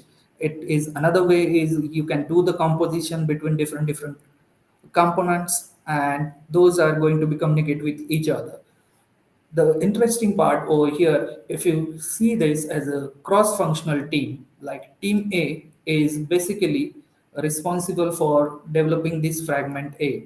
Then team B is there, which is also responsible for developing one page, and team C is responsible for another two different fragments. And that's how this is going to be integrated with the front end, and you will, by the end of the application, when you run it, you will get to see A, B, and C different fragments or applications over there. Now, why it is a need of time, or why the micro front end is getting more and more popular? Because it moves faster, innovate inside your business domain, and isolate the failures. The second part is I do like I was working currently I'm working in various domains. So in that I already see most of the startups, most of the companies, even the big companies are struggling with the legacy applications, and that is going to add some extra overhead to how we are going to support the legacy and the new development, because companies are going to try to always going to move to the next latest technologies, but it's not always possible to scrap our existing product and directly jump into the new development. But what micro frontend is going to uh, give us the flexibility, you can run your existing system as well as you can run your new system in the same application. So how we are going to do that, we will definitely going to see in later side. Then the next point is going to be like decoupling between the teams. So you can consider like we saw into the microservices, there is a product service, there is a separate team. But at the micro front end side, you can actually create your own team, or you can decide XYZ people are going to be responsible for employer service, and they are going to be responsible for doing the backend as well as doing the database side and as well as the front end side. What this brings us the flexibility where if you have any requirement, if you are working on a MVP products, basically that time there is always a communications between all the teams. If you have a big team, then that communication that needs to be tested, that needs to be get it reviewed, and all those things. Where avoiding this loose decoupling between the teams is entire team, a single team is going to be responsible for specific part of your application, which will be responsible for doing the development, deploying, and delivering features to the end customer without interfering the other teams. The next part I would say is like it is always going to be a loosely coupled. Then you will be basically trace it, debug it, fix, and deploy the fix faster. Okay, so in this slide, I'm going to explain about specialist teams and the cross-functional teams. What will be the difference and how it is going to be? These micro frontends are giving us this flexibility. Like over here, you will see a specialist team where a front-end team is there, then different service team is there. These are only basically there is a hierarchy where you need to go to the business team, then there is a operations team, then a development team, backend team, front end team. So many things are there. Whereas in the cross-functional teams, you will see I have 4 to 5 people who is given just a name as a Inspire. Then this is the second team which is going to decide, and this is third team which is going to be this. This name is just because I'm taking some examples, and on that basis, it is grouped basically on a customer need or a use case, not on the basis of your skills or not basis of your technology. Whether you are working in .NET, Angular, anywhere, we in cross functionality we always have a target to basically deliver the functionality at the fastest speed, as well as there won't be any interference between the other products and other pages. So that's the difference between specialist teams and cross functional teams. Okay. Now, if you think about before we start with the actual architecture, how we are going to define the architecture of micro frontends, there are a couple of questions which basically we need to ask ourselves before defining the architecture with the micro frontends. Like, do we require the micro frontend, multiple micro frontends in the same view? Do we require the route between the different pages? How we are going to share the data between different applications, and how it is going to build, whether it is going to be a runtime or compile time? Those are the few questions before we need to ask before we actually go start architecturing our micro frontends. Okay, now the single swap, again, there are various ways how you can build the actual micro frontends. There are multiple third-party libraries available. So many companies are using those libraries. This is one of the library you can call, or we call this as a single spa. Basically, single spa means a top-level router where route is going to be active and it downloads and execute the code what you see. Meaning the code for route is called as an application. Each application can have its own Git repository. Each application can have its own CI process, and it is going to be deployed separately. Again, the application can be written in the same framework, or it can be implemented in different frameworks as well. So we have that flexibility where we can use React, we can use Vue.js, we can use the AngularJS, Angular applications to build your entire product. So that's how we will be defining the architecture. That's how we are going to give micro frontends are going to give us the flexibility, not stick to any specific technologies, but on the business or domain level, you need to be making sure whatever the domain we have or whatever the features we need to develop and whatever the best suitable technology that we can use it. So that's about the single spa. Now the next part is going to come in picture, like how we are going to communicate or how the application internally communicates. So this is the diagram for, you can say, uh, there is a UI, there is a backend, and there is a data. What basically is going to three main factors. Over here in the UI, you will see a different team. A is responsible for building this UI, these two components, and which is also going to be responsible for the backend. Team B is going to be responsible for backend and some UI part. So we are actually dividing our team or creating our team as a cross-functional teams as well as domain-specific teams or as per the business requirement. That's how the application is going to communicate. Like one page can call another page, can pass some data. There need to be communication happen between client and server. There will be communication with the database. So that's the basic flow of any application, where you will see how different services, different components is going to communicate with each other into the application. Now if you think about, like as I just explained, show you the overall basic idea how application going to communicate. Now we if we come to micro frontends, how the micro frontends is going to be communicate between each other. As we already know, micro frontend is always going to run on the browser. It is a client side code. So we have lots of flexibility or lots of options to communicate with each other by using the DOM objects, we using the window objects, using the global object. So these are few methods where you can see uh, browser custom events. Then we can build our own message or service bus, where this specific message or service bus is going to be responsible for communicating between different microservice, different components. And there is another way is also broadcasting, like global context, we can call it. Take example, if you have the application, you need to pass your credential, you need to log in into the application.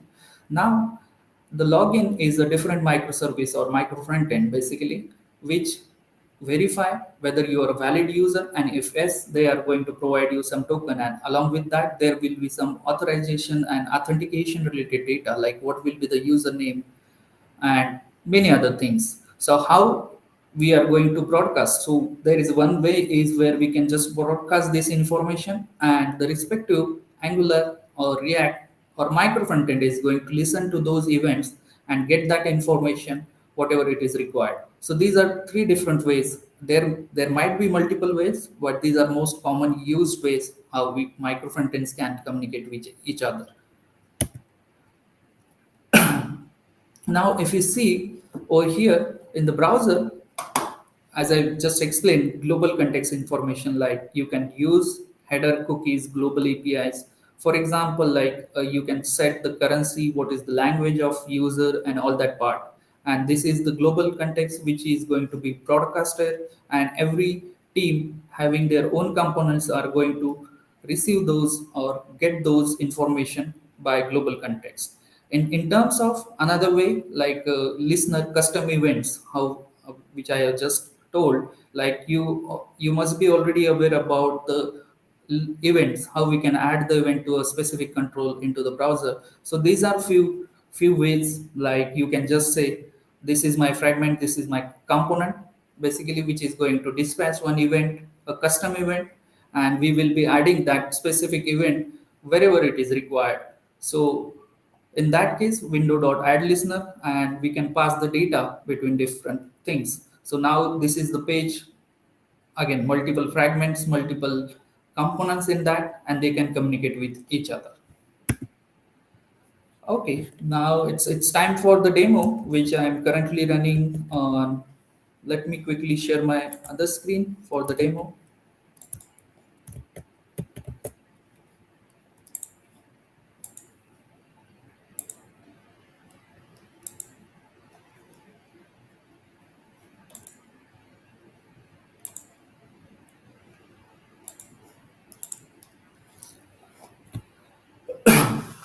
So now if you see my screen, then you will get to know like what I have shown in the first slide, where what is we are going to expect in this talk. This is my 7 to 8 different application, as you can see over here.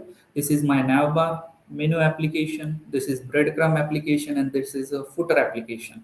So till now we were thinking in terms of we are just going to have a single page application which is going to contain uh, either it is a React application, either it is a Angular application, and you need to define different components for making sure all this is going to work. The disadvantage with that approach is basically if something goes wrong with your application, the entire application is going to be just failed. User cannot access that. Now over here you will see I have this 5 to 6 different application, and also with that I already integrated some application. Like in case of menu, I need to pass one event, or basically I need to communicate. This is my menu micro front end, and this is my breadcrumb micro front end. So what I need to do, I need when someone user clicks on some menu, I need to update my breadcrumb. So how I'm going to do that? If I click over here, I pass some event, this micro breadcrumb micro frontend, listen that event, get the required data, update it, and use it. And based on that, it is going to load a different application. So it may be any application. So you can think about Angular, React, any front-end technologies. And now this is one application which has been loaded over here, just a simple form, just for demo purpose. I need to, if I click on this submit, you will see this demo works nicely. Reason, this is a component in between the application what you have seen earlier. This is the component in between of in that specific micro frontend. This is not a separate micro frontend. The separate micro frontend you can see if I click on again employer, a second menu. This is my a separate micro frontend, separate Angular application. So these are specific to a different micro frontends. Now let me quickly stop a menu application or any application. Yeah, I can stop the menu application, and if I refresh the page, you will see I don't see the menu because that has been stopped by me. And still you have the access for your breadcrumb, you have still access for the navbar, you still have the access for the footer as well. Now I'm going to again start it and try to disable any other uh, micro front end.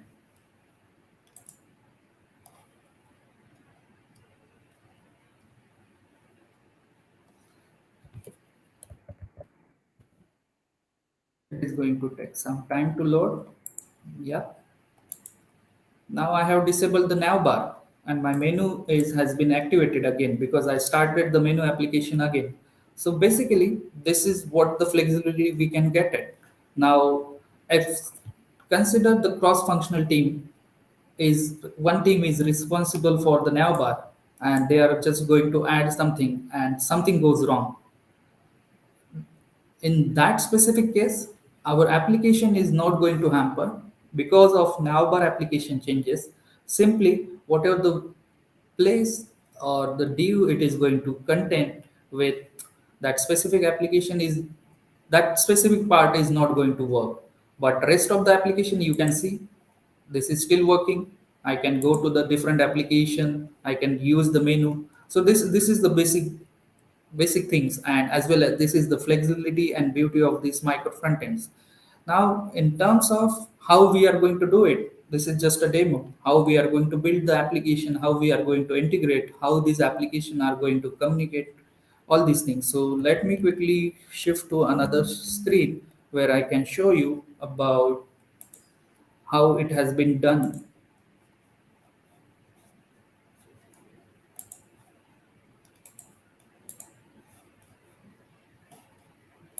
As I just showed you, these are my Angular application, 1, 2, 5, 6 different application which are currently running. And if I stop something, it is going to be directly reflected on the UI.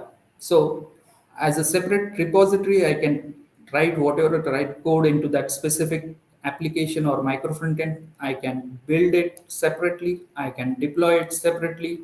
and only the communication between two different teams or two micro frontend needs to happen is if someone required a new application like job seeker, there is a new team who wants to build the job seeker application. They just need to inform the navbar team or the menu team, like I need to have this XYZ menu. So they are just going to add that menu in that specific menu application, and that will be displayed as expectedly. So there won't be any much communication between how the impact is going to be, like what is going to happen if I break something.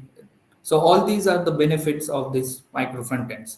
Now, if I go over here, okay, if we talk about the structure, you will see the portal. This is a container application which is responsible for integrating all the other application. There is a nav application, there is a breadcrumb application, menu application, footer, job seeker, and employer.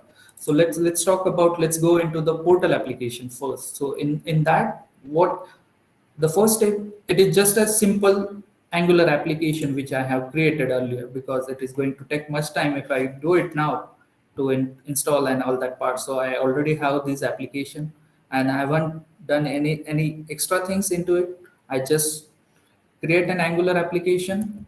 I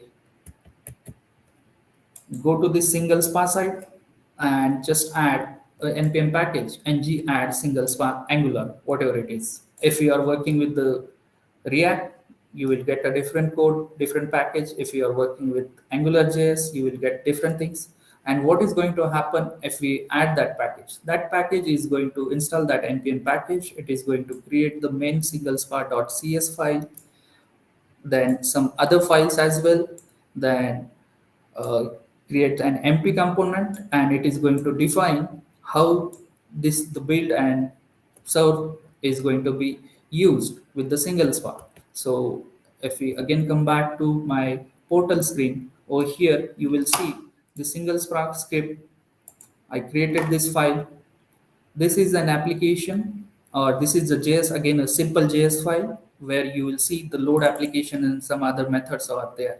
So how this load application and that going to work? So in the load application, we basically use the system.js, which is going to see what is the URL, which application I need to use it, or I need to load into the browser memory, and where we can define that. If I go to the assets, if I go to the URLs, these are some JSON file basically, which is going to define what are other things I need to import, or these are my different micro frontend application or Angular application. So my nav application is going to host at 4201 port, where my breadcrumb is going to 02, and I can specifically define what are the how many applications I can use it over here. And the next thing which I required is just a single spa JS file, which is going to be used to get the file and integrate that part. So this is the specific function where you will be actually import the single spa, then define or mention how we are going to register application, like what will be the application name. Application name is can be anything from nav, breadcrumb, anything. And from that, we will be passing some properties to that, and we are just going to start with the single spark. So these are few things which is just going to be start over here. Now, if we think about what other things which I have done into my code. So in the app component, as a components into the app HTML, you will see this is my plain HTML code where I have some CSS and div related code. So I've just defined this as a div. My outer div is portal, my inner div is navbar. I have some CSS written with that navbar, and this is my another component. So into the portal, I already have those components, like how many application. Instead of just writing something in that specific, I created the another components into the portal, which will be only responsible for defining the structure, what you are going to see on the screen. Meaning, I need to have the menu over here only, then I need to have some CSS and that specific. So I'm just going to create a placeholder component over here. Now, if you go to that specific breadcrumb or any component, you will see a simple div with some ID with that. And this is the structure where you need to mention single spa application and whatever the application name you are using. And in terms of in the TS file, you just need to call, or even it is just an selector if you want to unload the application, which is going to be done onto the ng destroy. The same way, if you go to the employer, you will see a simple div. So this is just a placeholder components what we have seen over here. Now if you go to specific application, menu application, what are the changes and how these are changes has been done into the package JSON. You will see how my application is going to build and start. Whenever it is going to start, it is going to start with the single spa. What are where this application is going to deploy? It is going to be deployed on this specific port, and it is going to serve from that specific port. So these are the changes related to the package JSON into my child application or into my micro frontends. Now again, you will see the single spa where these are some assets URL, some properties into the app. Now it's the actual component. What you are seeing over here is my actual component, and this is coming from menu micro frontend or menu angular application.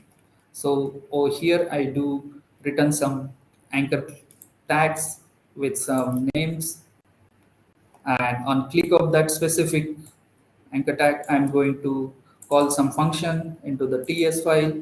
What that function is going to do into the menu selection, it is going to create a new custom event. It is going to pass some metadata, and that event will be dispatched, and it is going to call this load MFE, which is again going to be a custom event where we need to tell a portal application which application I need to render or I need to execute. So at the first time, if you let me quickly call this custom event, which will be, we are passing the application name what you have been mentioned over here. So these are my application names. So on click of specific employer, I will be passing employer to this component, and portal is going to receive that event and going to load that application whenever he is going to listen to that specific things.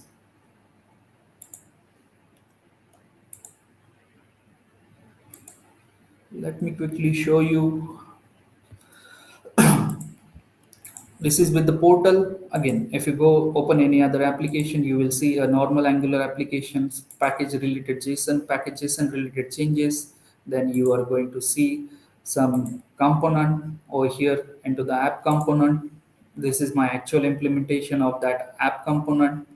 And whatever the, again, if I'm going to, this is just an example how we can load the dynamic components basically. Now if I go over here, if I quickly refresh the page, go to the employee or job seeker, and this is my job seeker application has been loaded over here.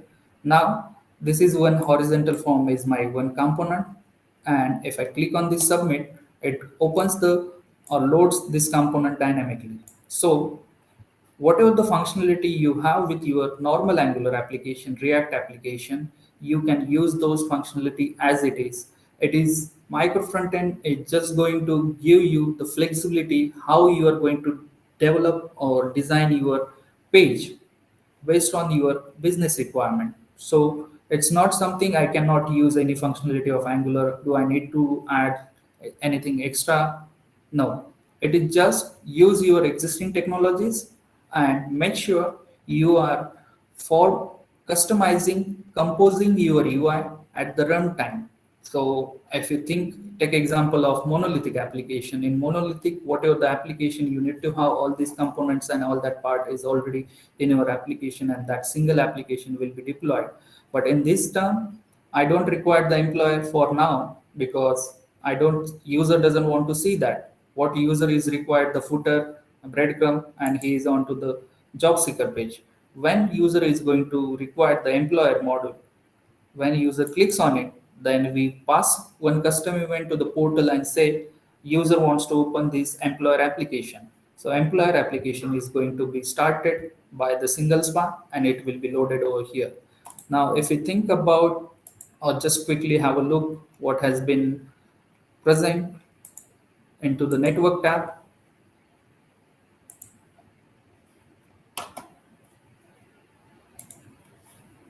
If I click on the job seeker, one main.js has been downloaded. What this main.js is your actual code which has been Angular application code which has been deployed at the port number what we have defined. So if you look at over here, this is my port number 4205 main.js. It is going to be loaded as we already saw in portal application over here.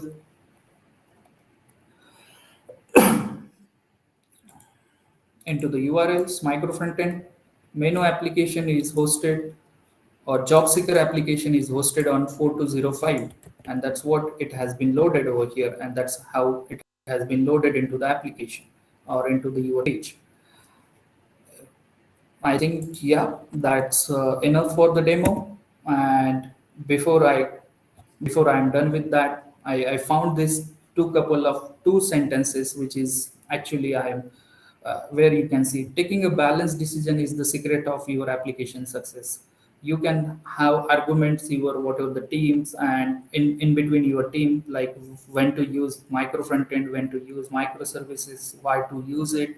There will be extra overhead, there will be a integration, there will be a maintenance wise, so many things you need to maintain if you go with the microservice or micro front ends. But I think whenever you are into the taking your balanced decision, whenever it is required, those are going to be a part of, or it is going to define your secret of your application success. And next thing is, now you are going to ask why I have chosen micro frontend for this XYZ project. Until and unless you have the application context, you cannot understand the decision what has been made.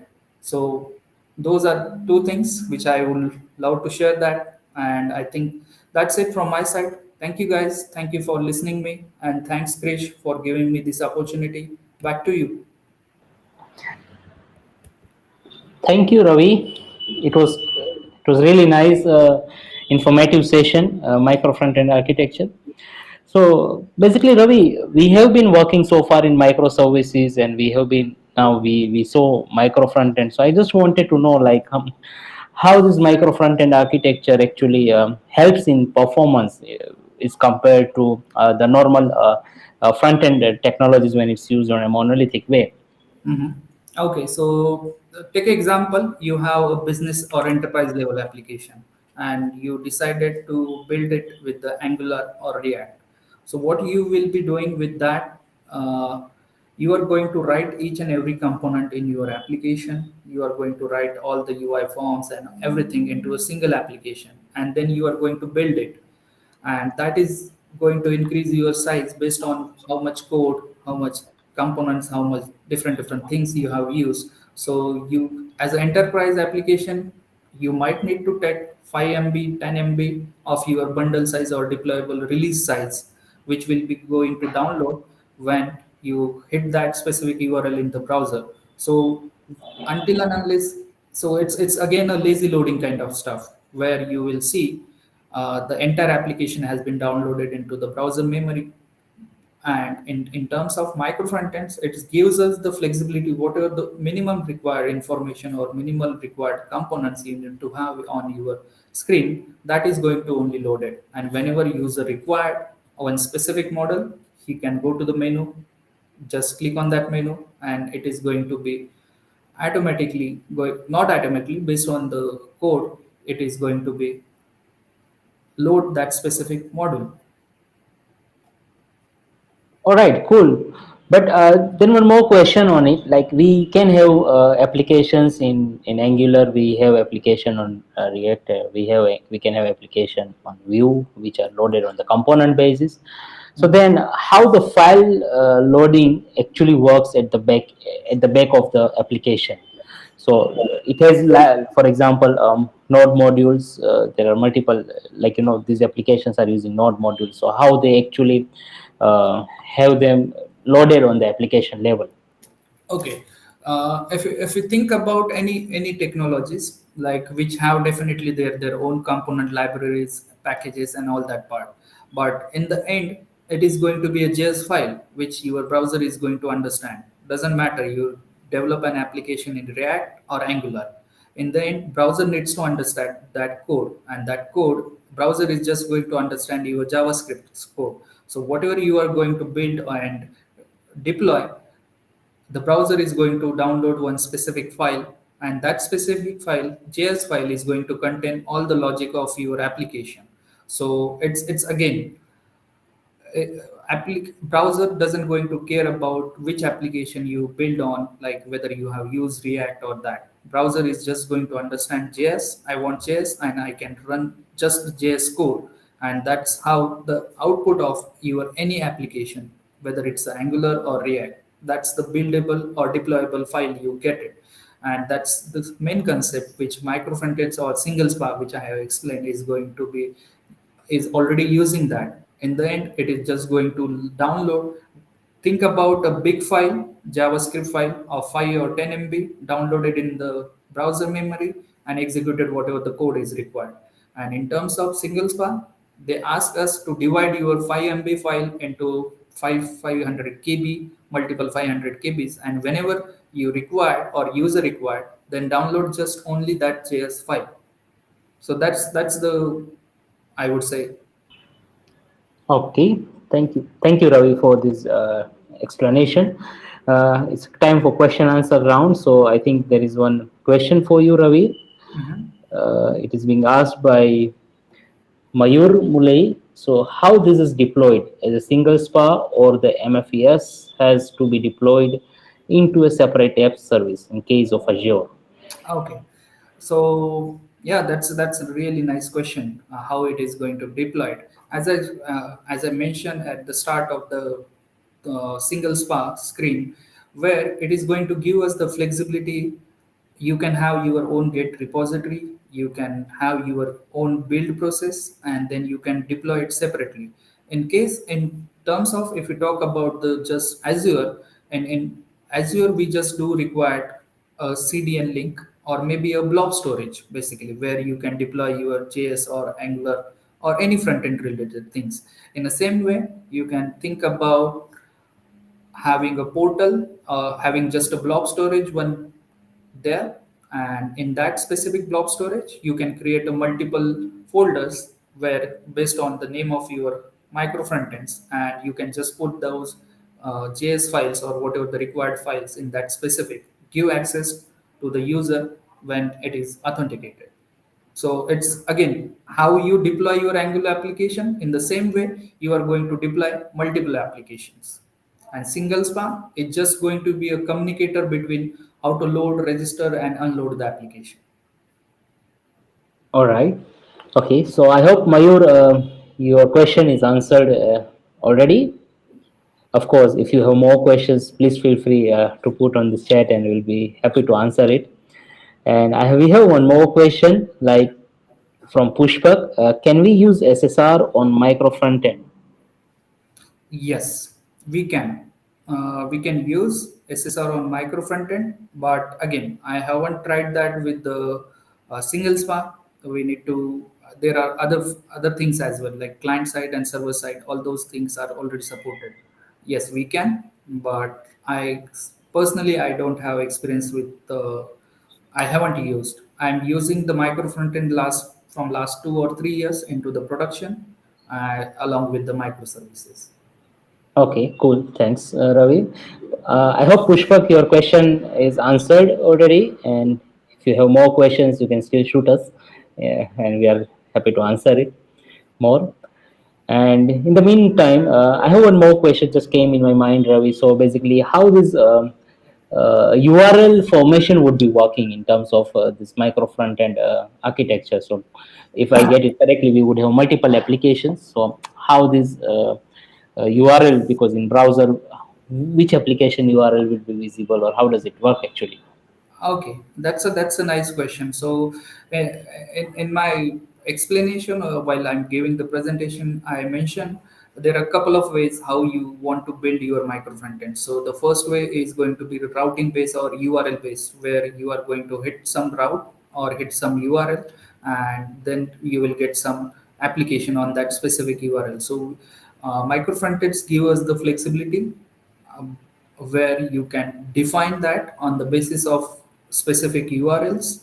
You can load some application, or if you don't want to go with that routing and that part, you can actually use a single URL, which will be URL of your portal application, which is the main application which is going to communicate and is responsible to doing all the activities in that specific. So just example, uh, you will get only localhost 4200, and you saw all the application has been loaded over their default application, and you click on the menu. So the application which is not present into the browser is cannot directly load it. So you menu application is going to send one event to the portal is going to see whether there is a application is present with us, and if it is present, then it is going to call that specific main.js download application and show it on your browser.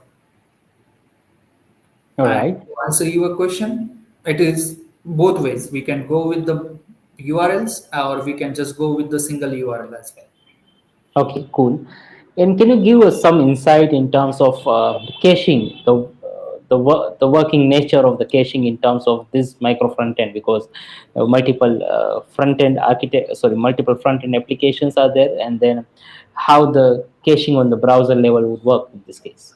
Okay, so I think the caching is going to be as you use it with any of your front end application. So it's not something where the single file or micro front end is going to provide you some special feature. It is just whatever you can use, take the advantage of specific technology, and that until if you go with micro frontends, it will give you the flexibility where you will see I can use React, I can use Angular, I can use AngularJS and take the what are the benefits.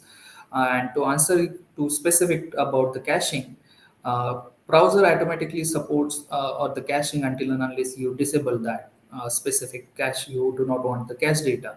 And for us, in terms of micro frontends, if you open any application, that means one request is going to be sent to the server is going to send some data, and that is going to store into your application. And next time you are going to hit the same URL, your data is already cached. So the same data, I am going to use it to load my application. So it's a normal caching what browser supports, that also brings us in the micro frontend structure. All right, thank you, Ravi. I think Mayur Mule has posted caching support and a question mark. So I think probably you already answered his question. But yeah, Mayur, if you still have any more question, you can always put it in this chat, and yeah, we can answer it more if you have any more questions.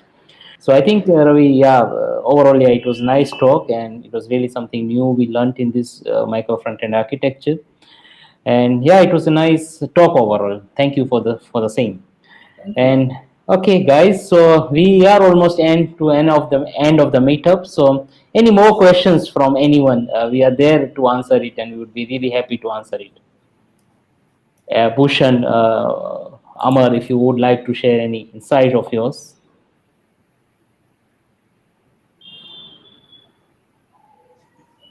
Yeah. So Yeah, for me, sorry. yeah, please go ahead. Yeah, go Bhushan, Yeah, yeah. yeah, Amar, you can continue, and then Bhushan can continue. Yeah. Okay. Yeah, I was just saying to that I will be maybe sharing some of the useful links also for me while I was doing like some research and these types of stuff. So like I came across a lot of good books and articles for this topic which I have delivered. So maybe I'll be sharing some links with you guys, maybe on the YouTube comments Sure. after the meetup. Sure. Yeah, Thank you, Amar. Thank you. It would be yeah, really helpful for our attendees and for as in tech people, those sure, yeah, materials. Yeah, yeah. Bhushan, you were saying something. Yeah, so similarly, what I shared was just a basic thing or fundamental things. It is a quite good start to start with that. But there are many things upcoming in JavaScript, to be honest. So we have a lot of new implementation, new features like there is optional chaining, there is dynamic import, there is nullish uh, coalescing operators. So there are a lot of things included in the JavaScript right now. So over the years, and it will be included. And there is a hype going on around Web3. So if you belong to a front end side and you want to check out, so please check that Web3. It is going to take a really crucial role in your application's SEO crawling, so that you can check. Uh, yeah, it's good. JavaScript is deep, to be honest. Like as I said in the starting, it's deep. Like you learn it and then you got to know. Oh, I missed that part. Okay, I learned that. Okay, oh, I missed that part. It's like this. It's a journey. Yeah. Cool. I agree. I agree with Bhushan in this case. Cool. Thanks, Bhushan. And okay, guys, so we are to an end of the meetup. Thank you, Bhushan. Thank you, Amar. Thank you, Ravi, for providing us these talks. I think we have one more question. What is the specific use case when we should not use micro frontends architecture from Pushpa? Okay, when you have a small team and you do not need to communicate or you don't have any issue with the communication, like you are just a 5 to 10 people working on that specific, you don't require a micro front end. Or again, to extend with that, I would say you don't have the mid level or enterprise level application, you don't need to use or you don't need to use the micro front end because that is not going to give you some extra benefit. It is going to be used, or the ideal case I would say for the micro frontends is going to be when you have a big team, 40 people, 50 people, enterprise application, so much communication. To avoid all these things and making your team specific to a specific feature and making them responsible to deliver directly to the customer without interference of any other teams. So I don't need to discuss anything with my other team, which is not going to be a part of or not responsible for doing that. So I think it's if you are a small team and if you don't have the enterprise application, I would suggest don't go with the micro front end.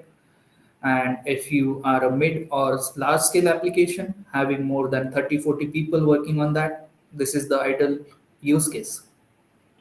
All right, thanks, Ravi. And probably, is it a good point worth noting that it also depends on the way the project needs to be executed? Does it has any relation with how you need to display? Probably, we need to have tightly coupling at some instances, loosely coupling. So, in that aspect. Yes, it's actually brings a lot, so many things onto the table. And if I talk in terms of what will be the benefits for the organization, if I go with that, organization will see, or they don't need to find out the specific people if they don't have 10 different Angular developers. They have 5 Angular developer to JS, React JS developer, and uh, we just want to try out some MVP product. So we don't need to look another 5 Angular developers. They can just start one Angular application, one React application, one maybe Vue.js application. I know this sounds like a funny why I use so many things and that part, but once you are use it in a production, then you will get to know about what are the benefits it's going to. I can definitely say there are n number of benefits when you go with that, and yeah, I think that's it. Cool. Thanks, Ravi. And I hope Pushpak, your question is already answered. Yeah, and just to add one more thing, so that specific use case can be like a really big application like Amazon website. So it has a lot of components that can be segregated and that can have their own repositories, own team. So I believe that can be a good use case when we have Amazon like Yeah, website. makes sense. Correct. True. Makes sense. All right. So I think we don't have any more questions. We had one comment earlier from Pushpak that it looks, this micro front end, it looks like similar to Remix. So Ravi, any comment or observation or any inputs on it? I actually didn't get that word, that remix.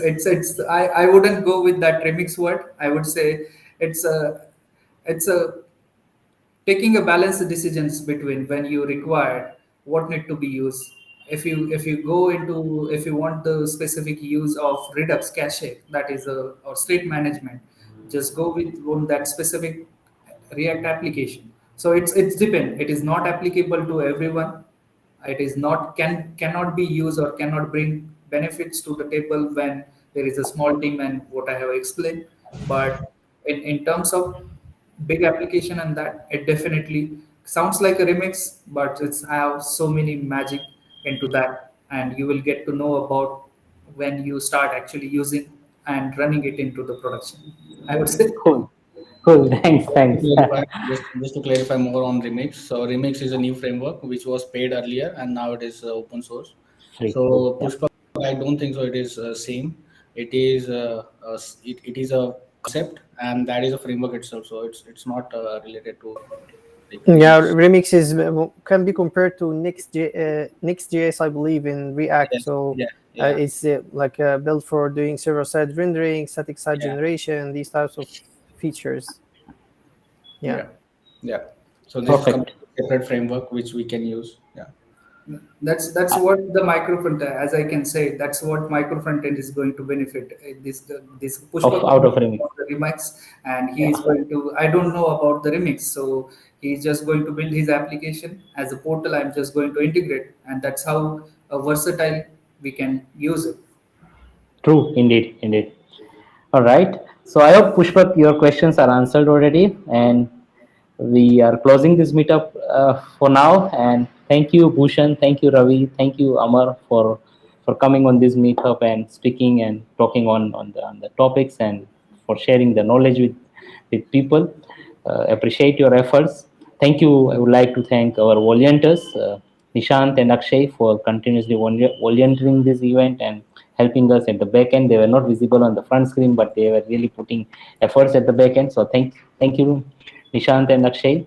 And last but not the least, I would like to thank East Enterprise for providing this platform and opportunity to schedule such meetups. And yeah, we'll be coming more with more meetups, more exciting talks. And yeah, looking forward for your feedback.